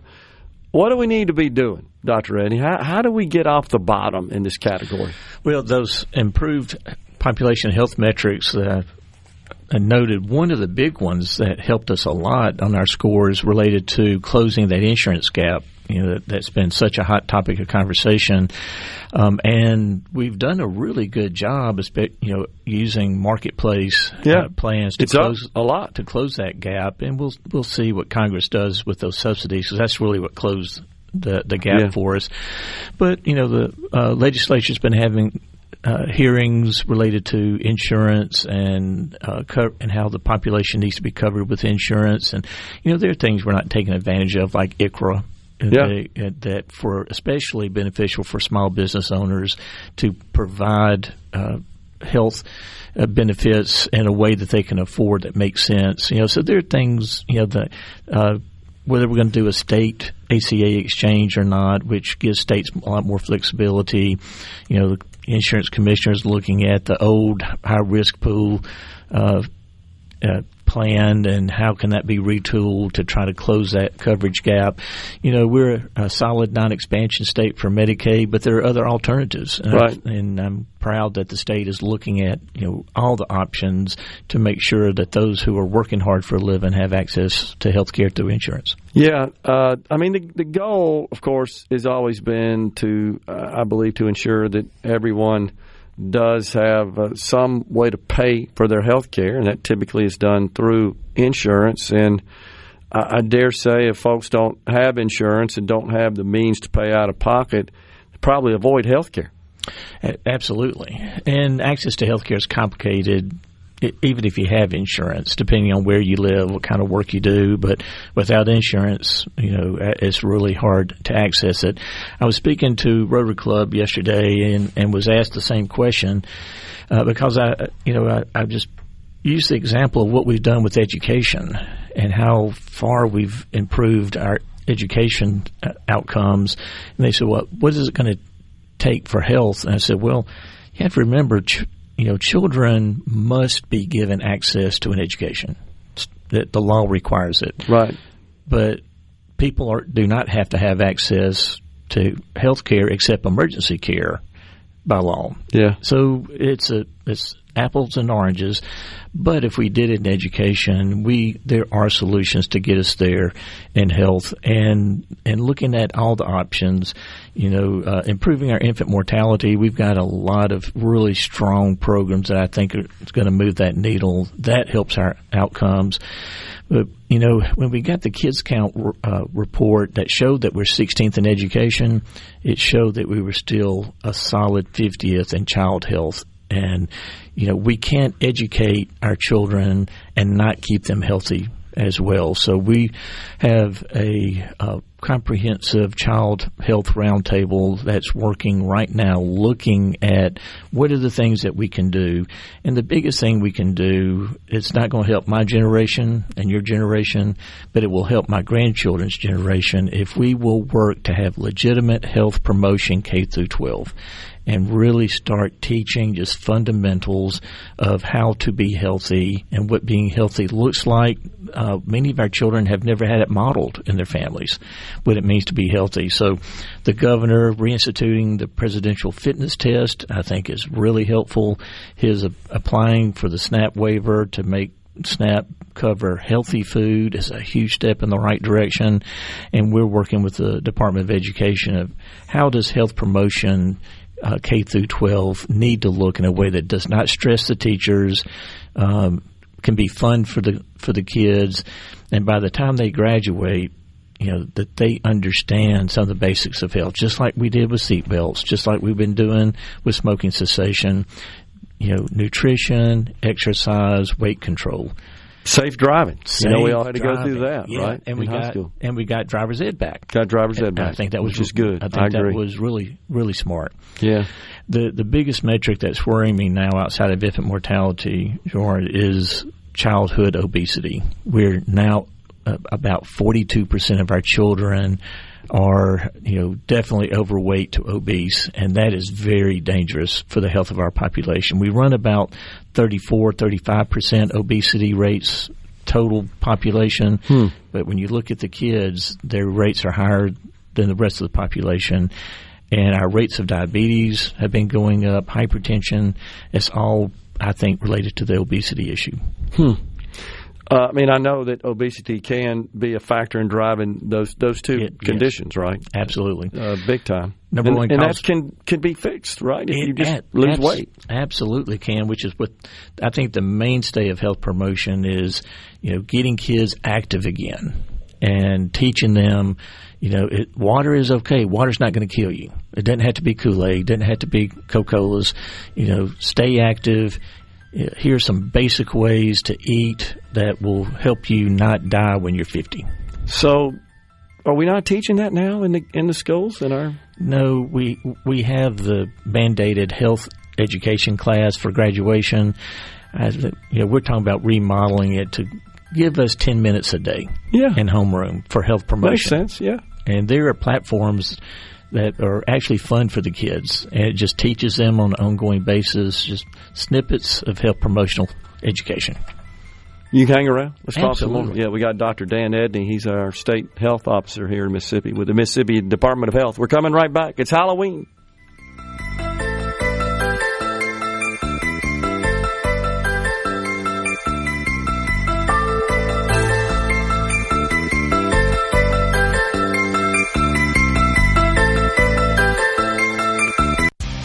The mowing season is full on here in Mississippi. I'm David Frederick, owner of Frederick Sales and Service in Brandon. The industry-changing Exmark Laser Z commercial mower turns 30 years old this year and has been redesigned with even more great features you just have to see. We have a sale going on with instant rebates, and 0% financing is available too. Stop by our store and let our award-winning staff show you the Exmark difference. Fredericks and Exmark, over 3 decades serving you in Brandon since 1993. At Fillmore Buick GMC, we strive to make buying your next vehicle easy and take care of you long after you drive off the lot. That means upfront and honest pricing, doing everything we can to make the time you spend in the dealership as short or as long as you need. It means we understand that purchasing a vehicle is more than just a transaction for you. We want you to enjoy the experience as much as we appreciate your business. Find your next Buick, GMC, or pre-owned vehicle at FillmoreBuickGMC.com. Fillmore Buick GMC. You drive everything we do. I'm here with David Baroni with Baroni's Tree Pros. You know, David, there are a lot of out-of-state fly-by-night companies out there doing tree work. Why is it important to use one that you can trust? Well, Bob, I think it's important, that you verify the insurance with these guys because, and if they drop a tree on your house, they're just going to pack up and leave, and then you're going to be stuck, with the damage. The best way to reach us would be at our office line, which is 601-345-8090, or you can reach us at baronistreepros.com. In life and in business, one thing is certain. Change. That's why Pilium Corporation is ready to keep you ahead of the curve on ever-evolving technology, critical for your company's security and growth. To that end, the Pilium team offers IT support and security and forensics, plus cloud services and networking, mobile communications, body cams, in-car video systems, and real-time crime center technology. Pileum.com. Smart people, smart business, smart solutions. At Key Constructors, our mission is to build a legacy that will stand the test of time through hard work, dedication, and pursuing excellence. Key Constructors is a heavy civil construction company, a leader in the bridge construction world. Our goal is to provide a positive work environment for you to grow personally and in your career. We are proud of who we are and what we do, making it happen one bridge at a time. Come join our team of Black Label Bridge Builders. Check out Key Constructors on Facebook and other social media platforms and keyconstructors.com. In the darkest moments, the truth finds its light. New Stage Theater continues their 60th season with Wait Until Dark, a suspenseful thriller that will keep you guessing and gasping until the final moment. Wait Until Dark, October 21st through November 2nd. Tickets available at 601-948-3533 or newstagetheater.com. Sponsored by the Mississippi Arts Commission.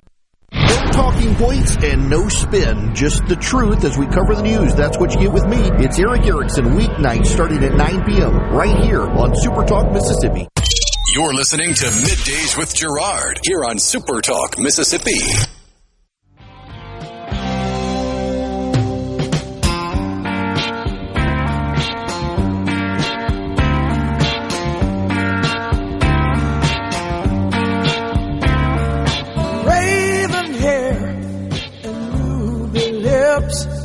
Sparks fly from her fingertips. Echoed voices in the night. She's a restless spirit on an endless flight. Ooh, witchy woman, see how high she flies. Ooh, witchy woman, she got the There you go, Little Eagles.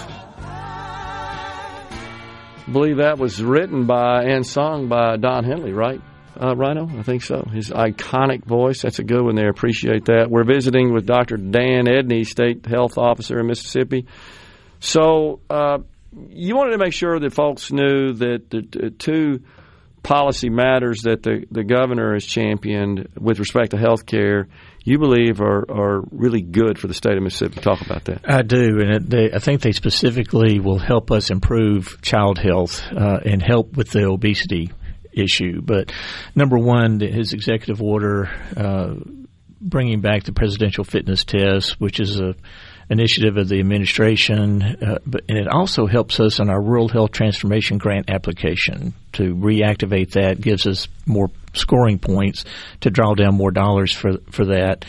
But his executive order also included a directive to me to generate a report for him to look at the evidence-based principles and practices and programs out there that will improve child health, especially obesity. Okay. And I'm really excited about that assignment.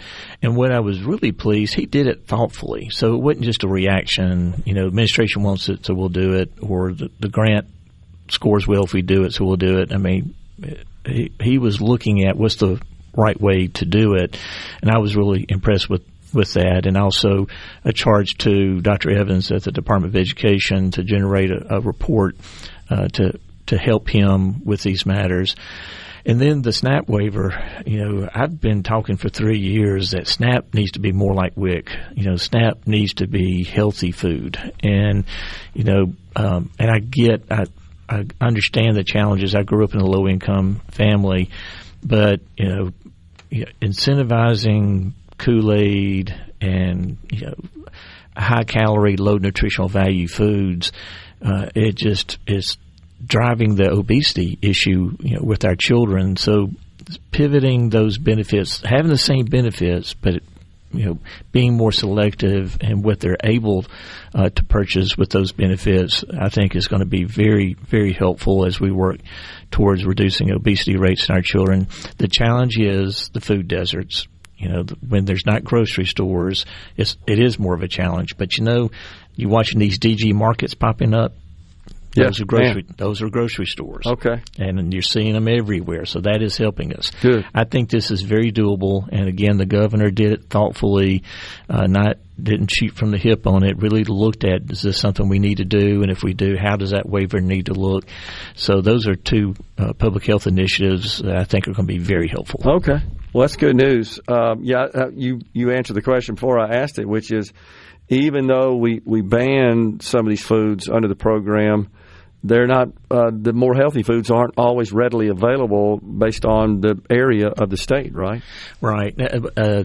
One thing that SNAP has already done is allowing access to farmers markets, which are also pretty ubiquitous around the state. So you can use EBT benefits at most farmer markets these days. And also, Walmart and Amazon have really been moving into the food delivery space to in rural areas. And they've been looking at some really innovative programs, even using drones to deliver groceries in the rural areas. So I think certainly over the next 5 years that the food access points are going to improve. Okay. Well, that's good news for sure, because I know the so-called food deserts have always been a problem. You're probably aware the American Heart Association has conducted a number of extensive studies on that, where they tie heart disease to addresses, literally. I mean, just like small pocket areas. Absolutely. Of a city. Like, you live on this side of the street, you're less likely to get heart disease if you live on that side of the street. Literally, it's down to that sort of granularity. You've heard me say before, the number one predictor of your personal health outcome is your zip code. Yeah, and that's exactly what that's all about. So, but it sounds like we're getting innovative, and maybe we're addressing that, which is a good thing. 5 years ago was not even part of the conversation. Okay. And today is happening. Okay. And it just makes sense to me, and I hope you keep pushing this to introduce what you were talking about, some of these healthy habits and healthy food consumption programs, training, education in our schools, even if it's a short period of time. And like you said, using tools and platforms, solutions offered by third parties to make it fun for the kids. You shared a great anecdote about, we didn't grow up wearing seatbelts, and they were kind of hard to make work, honestly. Yeah. Now they're sort of automatic the way they work. They're shoulder straps, and they're all combined into one deal. But you said, your children used to scold you if you didn't put your seatbelt on immediately. And that's because they were hearing it probably from school. They were being taught in school regarding accident mitigation and using seatbelts. Yeah. And our children, for my generation, I'm 64, came home in the 90s, and I will always remember when my son, my oldest, said, "Daddy, put your seatbelt on." Yeah, that's awesome. And I said, okay. Yeah. So, unfortunately, a lot of our children just have no health modeling at home. Right. So it's okay to do it in school, but do it in a way that's not a burden to the teachers at all. Yeah. In a way that's not overly expensive, and that's fun for the kids. And and it will change the health trajectory of our children. Totally. And it's as you've talked about on the show before, it's an economic issue as well. Huge. Economic implications. This is us getting way upstream with population health intervention, where it's cheap and powerful. Yeah. Right now, we're paddling as hard as we can to keep from going over the waterfall. Okay. And we need to be way upstream at the headwaters. It's really expensive intervening for health outcomes where we are now, very expensive. But when you get upstream, it's cheap and powerful. So one of the things that I know you've discussed, I think you and I have discussed it even on a private basis, is the citizens in Mississippi that don't have a primary care doctor, right? Right. PCD, and is that the acronym? PCP, physician. Primary care physician. Or primary care provider. Gotcha. Okay. So, and that, I think, has a direct correlation to health outcomes as well, right? It does. And, the state has done so well. Governor Bryant really started the initiative of investing in community-based residency programs to train young physicians in rural areas and primary care specialties especially. And we have seen that if a young doctor goes to medical school in Mississippi and then trains in a rural area, 78% of them stay in Mississippi. Okay. And that's a huge economic driver. Good retention for those small communities, and it improves their health outcomes to have access. Is such a big difference to be able to go to a doctor or a provider in your community versus having to drive an hour. No doubt. Because you won't do it. You won't do it. You won't do it. That's exactly right. But if you do it, even a primary care doctor, as you well know, Dr. Edney, these days, has all sorts of tools and tests they can do to identify issues way before they get out of hand and address those. That's that going upstream effect. Yeah. Right now, like to be on Medicaid, to qualify for Medicaid, you got to be sick enough to be on Medicaid. And so when I hear people say, well, Medicaid has the worst outcomes, well, it's because you already have to have those outcomes to get Medicaid. Yeah. If we get upstream by all the innovative ways of providing access to care through, the health exchanges, whether they're federal or state, or using ICHRA with small employers, or everything to allow people to have access for screening, like you and I have done for colon cancer, it's much cheaper to do a colonoscopy than to treat stage 4 colon cancer. Cool. So and the health outcomes a lot better too. They absolutely are. And so as we improve those health outcomes, as we're doing, as is currently happening, it strengthens our economy. Yeah. So a statistic that I discuss sometimes when I'm doing public speeches to just various groups, Dr. Edney, that I think is both a goal and a metric of health, and that is the number of babies in our state, live births, born to Medicaid. It's 57%. Right. Highest in the country. And it just seems like that statistically more likely to have problematic pregnancies and then just issues with the infant and the child that it typically means we have an impoverished mother that doesn't have access to or doesn't seek good prenatal care, and that causes downstream problems. Before we go, mention that. Talk about that. No, that's absolutely true. Poverty drives a bus, as we know, and Medicaid is not the cause of the bad outcomes. It's a marker for high-risk populations. With you. And our infant mortality crisis is related to poor maternal health. All avoidable. Unhealthy pregnancies that are avoidable. We make those pregnancies healthier, more babies live. Dr. Dan Edney, the state health officer, has been our guest. Always good to see you. Thank you, my friend. Appreciate it. Coming right back, folks. Stay with us. From the Seabrook, Middays with Gerard Gibert. Let's do this. On SuperTalk, Mississippi. Let's go.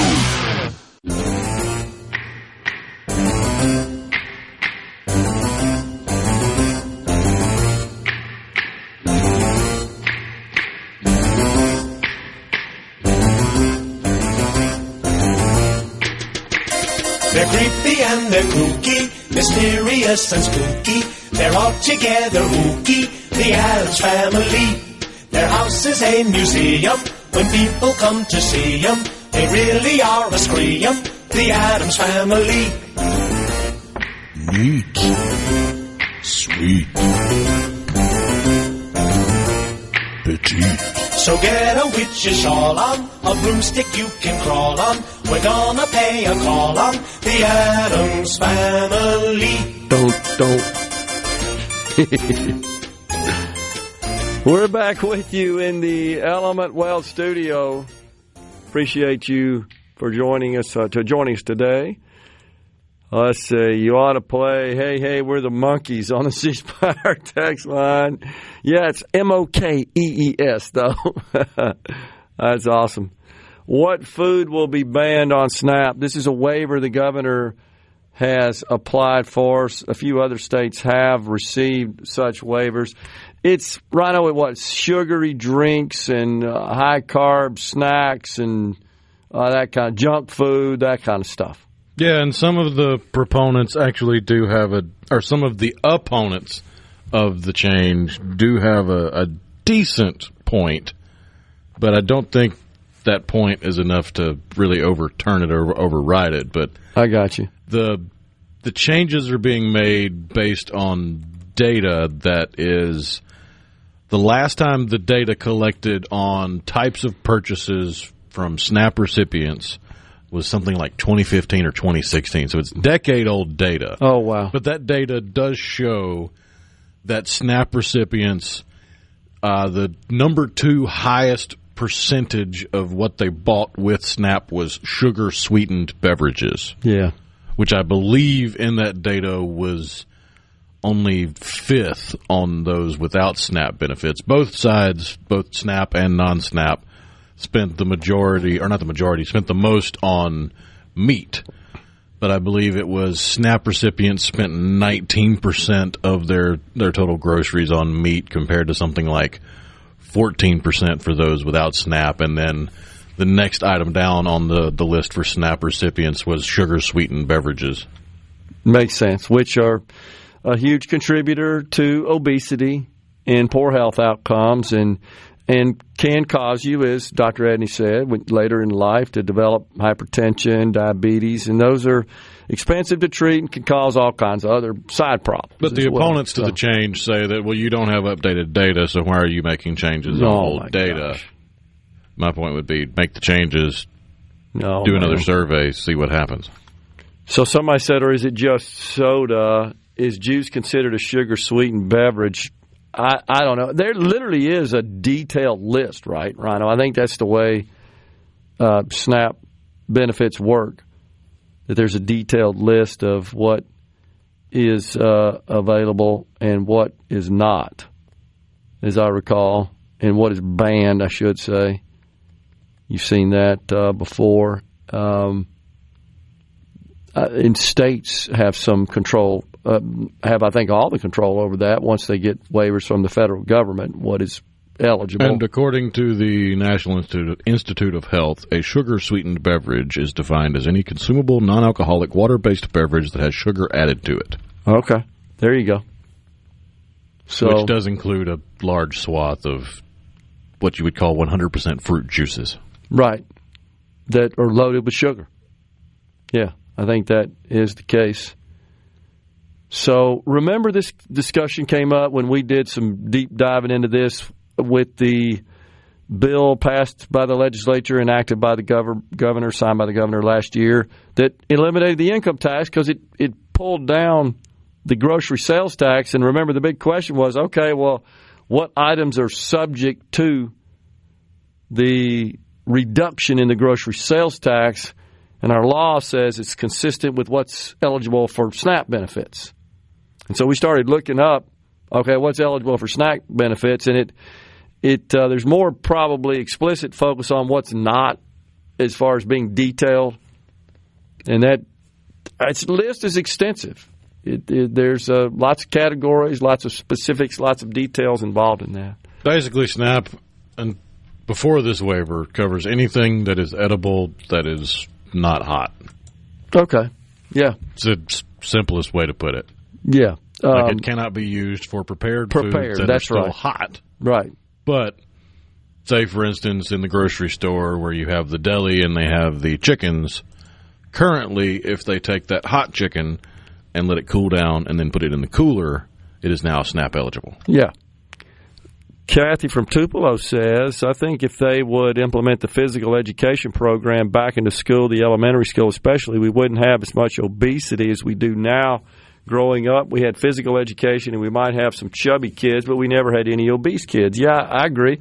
So one of the things that Dr. Edney talked about was the the presidential physical fitness test has been implemented in the state of Mississippi via executive order signed by the governor.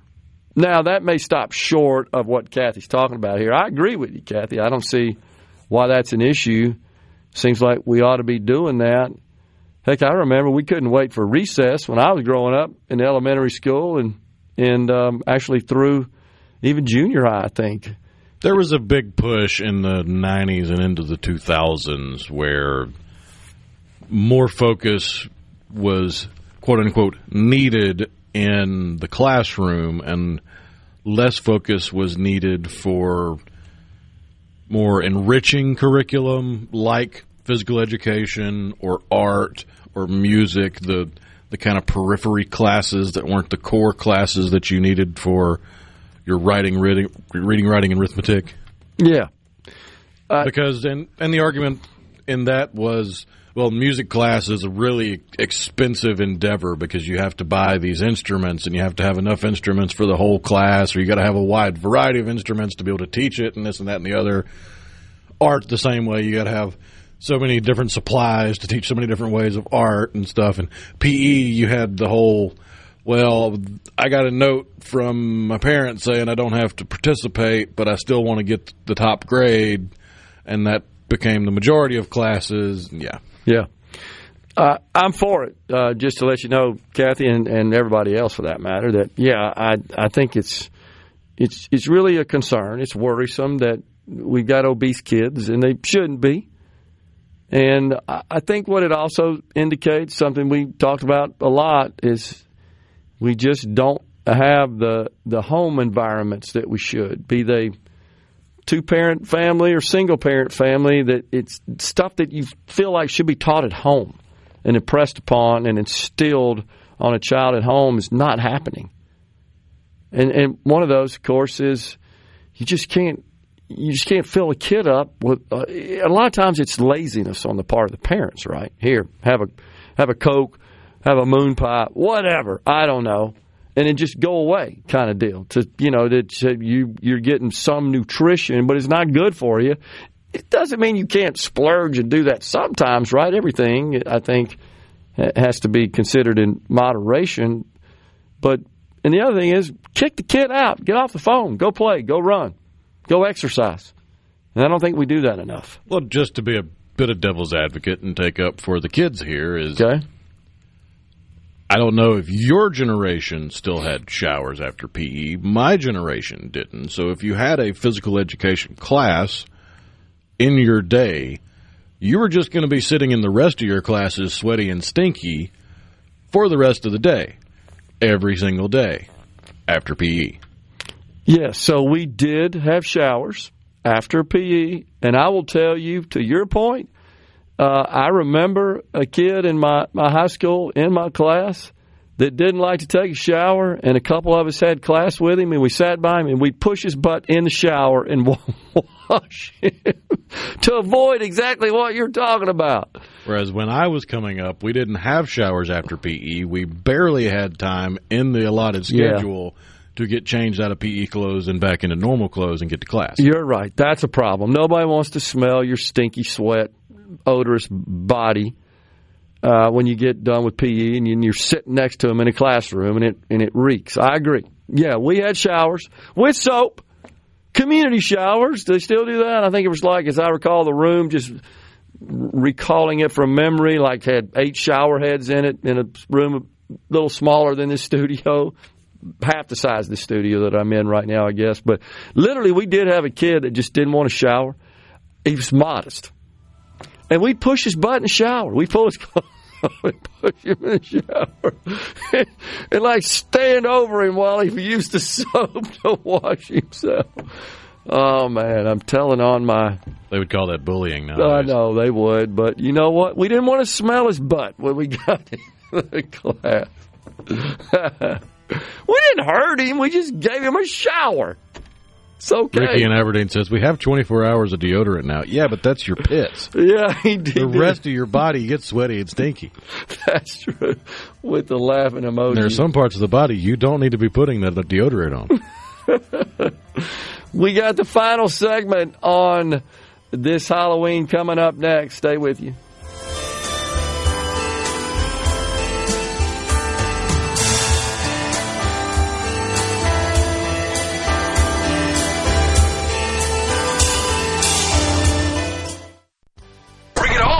Middays with Gerard Gibert. It is on SuperTalk, Mississippi.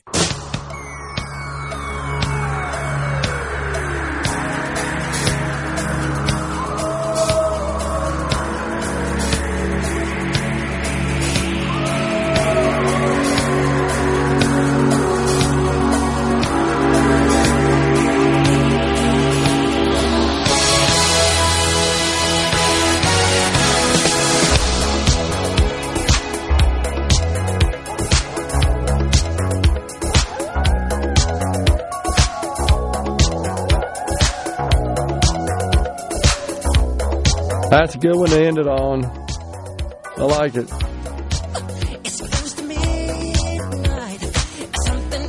Who could forget that big album? What was that, 1983, I think? Man, what a year that was for music. 1983. Was it? You looking at it? I was in there dancing. Oh? 82. 82, okay. The King of Pop. Pretty cool. Well, the AI box says 82. Let's go to the Wikipedia, see what it says. Okay. Yeah, it says 83. That's what I thought. That was Journey's Frontiers tour. There was a bunch of great music in 1983. On the C-Spire text line, CC in Sanatobia says, man, y'all must have had some crazy intense PE classes. We just played a little horse basketball or a little dodgeball. We didn't even break a sweat. CC, we played full court basketball. We really did. And I didn't play on the basketball team, but I had a couple in my class that did. And they could ball now. I mean, they were good. And then during football season, we go out and play touch football, I mean, full speed. You're going to break a sweat, a big time, doing that. And as Rhino reminded me, yeah, before he got started, and I'm obviously older than Rhino, but sounds like some of that still went on in your era, you're going to do calisthenics to get warmed up. You're going to sweat doing that. Side straddle hops. Yeah. Count them off. We did the jumping jacks and the push-ups and the sit-ups. That's what they call sit-ups. jumping jacks. For some reason, side the name straddle. jumping jacks was forbidden. Side straddle hops. Okay. Yeah, we'd break a sweat. That's why we pushed my classmate in the shower because we get all smelly.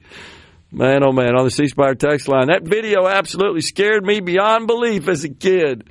Talking about the great Michael Jackson and Thriller. Yeah, it was kind of the first of, I guess, using the fancy video technology, it was a full right? production. Special It came effects. out in the era of music videos where you didn't quite have a formula for a music video where you start off the video and then the music starts and then you just play the song. Where at that point in time, you had some of these artists that were trying to make little short films out of their music video. That's right. And after Thriller came out, you didn't see that a whole lot because you couldn't top Thriller. That's right. It was a big production. On the C-Spire text line, hey guys, toward the end of the song, you hear a spooky voice talking. Guess who that is talking in the song? Who is it, Steve? Vincent Price. Well, that's what I thought. Yeah, because he has a little cameo part right in it. He, of course, is known for the horror movies. What a great voice and face and profile he had. Perfect for that, right? Favorite game, cone ball. Cross between dodgeball and perfectly coned. Lots of sweating. Yeah, Steve says right. Vincent Price. Because in there somewhere, doesn't he say, terrorize y'all's neighborhood? He kind of has to strain to say y'all's, doesn't he? That's pretty good. Good stuff. Larry and Maya says that album before Thriller was even better, Off the Wall. You're right, Larry. I got to age myself here. I danced it up to that one with my now Don't wife. stop till you get enough. Oh, man, that was just great. We all had a blast. You're right. What a great song. It was kind of disco, but really just kind of upbeat, typical Michael Jackson pop. Really good. Great song to dance to. The visuals for it were definitely disco. Oh, yeah. That's right. They were. In a dark room with lights It was the behind era, man. It was the era. So what do you say? Something that I didn't get to this week that I had every day to talk about because it is related to the state of Mississippi, and it's about concerns over the cost of electricity rising due to data centers. And I know we're just about out of time, and if I have to continue next week, that's fine. But there's been a lot of work done on that matter where you've seen some spikes in electricity costs in states that, as I've said, really didn't plan very well for it. But they're the biggest driver, it turns out, of the rise in electricity costs, which, by the way, have pretty much been seen in the blue states. It's the stupid green effort. It's the green energy push that they've had in those states. And you go look at that, I mean, they were almost trying to replace existing electricity and accommodate future demands with this extremely expensive boondoggle green energy that doesn't cut the mustard. That's what's driving it in Virginia, for example, where we've seen a spike. And it's all about Virginia embracing the whole Green New Deal stuff. It's not data centers that's doing it there, even though they have a lot of data centers. New Jersey, prices up 19%.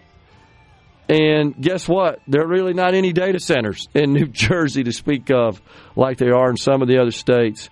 That's not what's it. NVIDIA also working on some brand new technology that's pretty cool that lets a data center reduce electricity substantially. Out of here. Have a good weekend. Stay safe and God bless. A SuperTalk Mississippi media production.